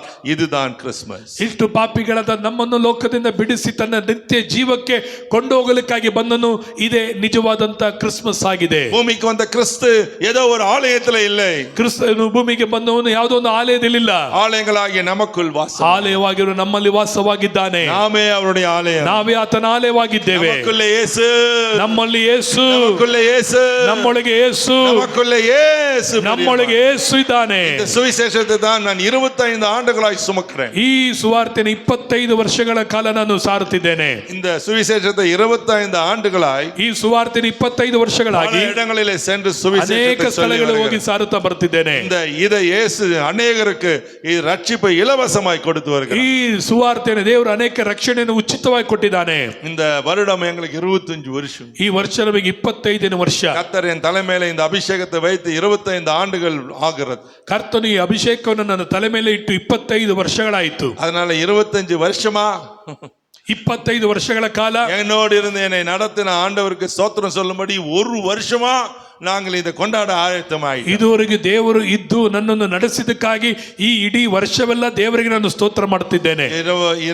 இது பல இடங்கள்ல நாங்கள் கொண்டாடி வருகிறோம். ಇದು ಅನೇಕ ಸ್ಥಳಗಳಲ್ಲಿ ಆಚರಿಸಿಕೊಂಡು ಬಂದಿದ್ದೇನೆ. ஆண்டவருக்கு சித்தமானால் இங்கேயும் கொண்டாடுவோம். ದೇವರ ಚಿತ್ತವಾದರೆ ಇಲ್ಲೂ ಆಚರಿಸುತ್ತೇನೆ. ஆனால் அதற்கு முன்னாலே ಅದು ಮುಂಚಿತವಾಗಿ உங்கள் மேல் கர்த்தருடைய கொண்டாட்டம் வரப்போகிறது. ನಿಮ್ಮ ಮೇಲೆ ಕರ್ತನ ಕೊಂಡಾಟ ಬರುತ್ತದೆ. பரிசுத்த ஆவியானவர் இறங்கி வருவார். ಪರಿಶುದ್ಧಾತ್ಮ ಇಳಿದು ಬರುತ್ತಾರೆ. கர்த்தருடைய பலன் இறங்கி வரும். ಕರ್ತನ ಬಲ ಇಳಿದು ಬರುತ್ತದೆ. உங்களுக்கு தெரியுமா இப்போ ಈಗ ಗೊತ್ತಾ ஏன் பேய் ஆடுகிறது, ஏன் வியாதி ஓடுகிறது, ஏன் அற்புதம் நடக்கிறது, எப்படி அபிஷேகம் வருகிறது? ಯಾಕೆ ದೆವ್ವ ಹೋಗುತ್ತದೆ, ಯಾಕೆ ಪರಿಶುದ್ಧಾತ್ಮರು ಬರುತ್ತಾರೆ, ಹೇಗೆ ಪವಿತ್ರಾತ್ಮರು ಇಳಿತಾರೆ ಗೊತ್ತಾ? நாம் ஒவ்வொரு மேலும் தேவனுடைய மகிமையான தூதர்கள் இறங்கி வந்து அற்புத அடையாளங்களை செய்து கொண்டிருக்கிறார். ನಮ್ಮ ಒಬ್ಬೊಬ್ಬರ ಮೇಲೆ ಕರ್ತನ ಆತ್ಮನು ಇಳಿದು ಬಂದು ಒಬ್ಬೊಬ್ಬರಲ್ಲಿ ಅದ್ಭುತ ಸೂಚಕ ಕಾರ್ಯಗಳನ್ನ ಮಾಡ್ತಿರ್ತಾರೆ. இயேசுவே சகலத்துக்கும் தலைவர். ಯೇಸು ಕ್ರಿಸ್ತನು ಸಕಲಕ್ಕೂ ನಾಯಕನಾಗಿದ್ದಾನೆ. யாருக்கு எதை சொல்கிறாரோ அதை அவன் செய்வான். ಆತನು ಏನು ಹೇಳುತ್ತಾನೋ ಅದನ್ನು ಅದು ಆಗುವರಿಗೆ ಹಾಗೆ ಆಗುತ್ತದೆ. இன்றைக்கு நான் வரத்துக்கு முன்னால ஜெபித்து கொண்டிருந்தேன். ನಾನು ಇಲ್ಲಿ ಬರಕ್ಕಿಂತ ಮುಂಚೆ ಪ್ರಾರ್ಥನೆ ಮಾಡ್ತಿದ್ದೆ. ஒரு குறிப்பிட்ட நபரை எனக்கு கர்த்தர் காண்பித்தார். ಒಂದು ವ್ಯಕ್ತಿಯನ್ನು ದೇವರು ನನಗೆ ತೋರಿಸಿದ್ರು. நீ லுங்கி கட்டிட்டு இருக்கீங்க, ನೀವು ಲುಂಗಿ ತೊಟ್ಕೊಂಡಿದ್ದೀರಾ, வயிற்று பக்கத்துல உனக்கு ஒரு பிரச்சனை உண்டு, ನಿನ್ನ ಹೊಟ್ಟೆಯಲ್ಲಿ ಒಂದು ಭಾಗದಲ್ಲಿ ಸಮಸ್ಯೆ ಇದೆ, வயிறு அந்த லுங்கியை சுத்தி வைக்கிற இடம் வலது பக்கம், ನೀನು ಲುಂಗಿ ಸುತ್ತಿಡುವಂತ ಬಲಭಾಗದಲ್ಲಿ சில சாத்தானுடைய கிரியைகள் அந்த வலதுக்குள்ள இருக்கிறது. ಸೈತಾನನ ಕ್ರಿಯೆಗಳು ಆ ಸ್ಥಳದಲ್ಲಿ ಅನೇಕ ಉಂಟು. கர்த்தர் அதை எனக்கு காண்பித்தார். ಕರ್ತನು ಅದನ್ನು ನನಗೆ ತೋರಿಸಿದ. இந்த ஜெப வேளையிலே கர்த்தர் உனக்கு அற்புதம் செய்வார். ಈ ಪ್ರಾರ್ಥನೆ ವೇಳೆಯಲ್ಲಿ ದೇವರು ನಿನಗೆ ಅದ್ಭುತವನ್ನು ಮಾಡುತ್ತಾನೆ. இப்படிதான் நாங்கள் ஊழியம் செய்யறோம். ಹೀಗೆ ನಾನು ಸೇವೆ ಮಾಡ್ತಾ ಇರೋದು. இதுக்கு தான் நான் சொன்ன கண்களை திறந்தருளும் ஆண்டவரே ஜெபம் பண்ணுங்க. ಅದಕ್ಕಾಗಿ ಕಣ್ಣುಗಳನ್ನು ತೆರೆದೇವರಾಗಿ ಪ್ರಾರ್ಥನೆ ಮಾಡ್ರಿ. தேவதூதன் உங்களோடு இருந்தால் இவையெல்லாம் காண்பிப்பான். ದೇವದೂತರು ನಿಮ್ಮ ಸಂಗಡ ಇದ್ದರೆ ಇದನ್ನೆಲ್ಲ ತೋರಿಸ್ತಾನೆ. என்ன பிரச்சனை, ಈಗೇನ್ ಸಮಸ್ಯೆ, எதை எப்படி செய்வது, ಯಾವುದನ್ನು ಹೇಗೆ எப்படி ಮಾಡುವುದು, வெற்றி பெறுவது, ಹೇಗೆ ಜಯ எப்படி ಹೊಂದುವುದು, மேற்கொள்வது, ಹೇಗೆ ಮೇಲ್ಗೊಳ್ಳುವುದು, எப்படி பதில் சொல்வது, ಹೇಗೆ ಉತ್ತರ எப்படி ಹೇಳುವುದು, ஜெபம் பண்ணுவது, ಹೇಗೆ ಪ್ರಾರ್ಥನೆ எப்படி ಮಾಡುವುದು, சாத்தானை கட்டுவது. ಹೇಗೆ ಸೈತಾನನ್ನು இந்த ಕಟ್ಟುವುದು. அறிவு இல்லாததுனால ಈ தான் ಜ್ಞಾನ ಇಲ್ಲದಿರೋದ್ರಿಂದ கட்ட வேண்டியதை நாமளே கட்டி விடுறோம். ಕಟ್ಟಬೇಕಾದ ನಾವೇ ಕಟ್ಬಿಡ್ತೇವೆ. கட்ட அவுக்க வேண்டியதை கட்டி விடுறோம். ಕಟ್ಟ ಬಿಚ್ಚಬೇಕಾದ ನಾವೇ கட்ட ಕಟ್ಬಿಡ್ತೇವೆ. வேண்டியதை கட்ட அவிழ்த்து விட்டுருவோம். ಕಟ್ಟ ಬಿಚ್ಚಬೇಕಾದ ನಾವು எதை ಕಟ್ಬಿಡ್ತೇವೆ. எப்படி செய்யணும்னு தெரியல. ಯಾವ್ದು ಹೇಗೆ ಮಾಡಬೇಕಂತ ಗೊತ್ತಿಲ್ಲ. உதாரணத்துக்கு சொல்லட்டா, ಉದಾಹರಣೆ ಹೇಳ, நமக்குள்ள ஒரு பிசாசு வந்து உட்கார்ந்து நிக்குது. ನಮ್ಮೊಳಗೊಂದು ಸೈತಾನ್ ಬಂದು ಕೂತಿದ್ದಾನೆ. அதனாலதான் நமக்கு இந்த வியாதி, இந்த பிரச்சனை, இந்த வலி, இந்த நோக்காடு, குத்துறது, பயம் வருது எல்லாம். ಅದರಿಂದ ಈ ರೋಗ, ಕಾಯಿಲೆ, ಸಮಸ್ಯೆಗಳೆಲ್ಲ ಅದರಿಂದಾನೆ. இப்போ ಆವಿಯಾನவர் இருந்தா சொல்லுவாரு, ದೇವರಾತ್ಮ ಏನ್ ಹೇಳ್ತಾನೆ, இதுதான் இதுக்கு பிரச்சனை, ಇದೇ ಇದಕ್ಕೆ ಸಮಸ್ಯೆ, இதை என்ன பண்ணணும், ಇದನ್ನೇನ್ ಮಾಡಬೇಕು, இயேசுவின் நாமத்திலே ಯೇಸು ನಾಮದಲ್ಲಿ கட்டு அவிழ்த்து விடணும். ಕಟ್ಟು ಬಿಚ್ಚಲ್ಪಡಬೇಕು. நம்ம அதை அறியாம ಅದು ನಾವು ಅರಿಯದೆ இந்த வயிற்றுக்குள்ள இருக்கிற இந்த பிசாசை ಈ ಹೊಟ್ಟೆಯಲ್ಲಿ இயேசுவின் நாமத்துல கட்டுகிறேன்னு சொன்னா, ಯೇಸು ನಾಮದಲ್ಲಿ ಕಟ್ತೀನಿ ಅಂತ ಹೇಳಿದ್ರೆ அது உள்ளே உட்கார்ந்து இன்னும் தொந்தரவு பண்ணும். ಅದು ಒಳಗಡೆನೆ ಇರುತ್ತೆ, ಇನ್ನು ತೊಂದರೆ ಕೊಡ್ತಾನೆ ಇರುತ್ತೆ. புரியுதா? ಅರ್ಥ ಆಯ್ತಾ? அவுத்தா அது போயிடும். ಬಿಚ್ಬಿಟ್ರೆ ಅದು ಹೋಗ್ಬಿಡುತ್ತೆ. நம்ம தெரியாம கட்டினே இருப்போம். ನಾವು ಗೊತ್ತಿಲ್ಲ ಅಂತ ಕಟ್ತಾನೆ ಕಟ್ಟುತ್ತೇನೆ ದೇವರೇ. அது சொல்லு, நீ தானே என்ன கட்டி வச்சுக்கிற. ಅದು ಹೇಳುತ್ತೆ, ನೀನ್ ತಾನೇ ನನ್ನ ಕಟ್ಟಿದೀಯಾ. ஒரு அம்மா சொல்லுது, இப்போ ಒಂದಮ್ಮ ಹೇಳ್ತೀಗ, தெரியாம என் வீட்டுக்காரனை கட்டி வச்சுட்டாங்க. ಓ ಗೊತ್ತಿಲ್ಲ ನನ್ನ ಗಂಡನ ಕಟ್ಟಿಕ್ಬಿಟ್ರು. அதுக்கு ಅಡಿ ಉಳ್முடிக்கு, ಅದಕ್ಕೆ ನಿನಗೆ ಏಟ್ ಬೀಳುತ್ತೆ. வாழ்க்கையில அவர் தான் உனக்கு புருஷன். ಆತನೇ ನಿನ್ನ ಜೀವನದಲ್ಲಿ ಗಂಡ. அந்த கட்ட ஊத்துற கூடாது. ಆ ಕಟ್ಟನ ಬಿಚ್ಚಿ ಬಿಡಬಾರ್ದು. ஆனால் பிசாசு கட்டினதை நீ அவிழ்க்கிறதுக்கு தேவ ஞானம் அவசியம். ಸೈತಾನನ ಕಟ್ಟಿದ್ದನ್ನು ನಿನ್ ಬಚ್ಚಲಿಕ್ಕೆ ನಿನಗೆ ಬೇಕಾದ ಜ್ಞಾನ ಅವಶ್ಯ. Thank you Holy Spirit. ಪವಿತ್ರಾತ್ಮನೇ ವಂದನೆ. ஆவியானவர் இறங்கி இருக்கிறார். ದೇವರಾತ್ಮ ಇಳಿದಿದ್ದಾರೆ. தேவ பிரசன்னம் இறங்கி இருக்கிறது. ದೇವರ ಪ್ರಸನ್ನ ತಿಳಿದಿದೆ. இருக்கிற இடத்துல எழுந்து நில்லுங்க. ಇರುವಂತ ಜಾಗದಲ್ಲಿ ಹಾಗೆ ನಿಂತುಕೊಳ್ಳೋಣ. ಎಲ್ಲರೂ தயவுசெய்து எழுந்து நில்லுங்க. ಎಲ್ಲರೂ ದೇವರ ನಿಂತುಕೊಳ್ಳೋಣ.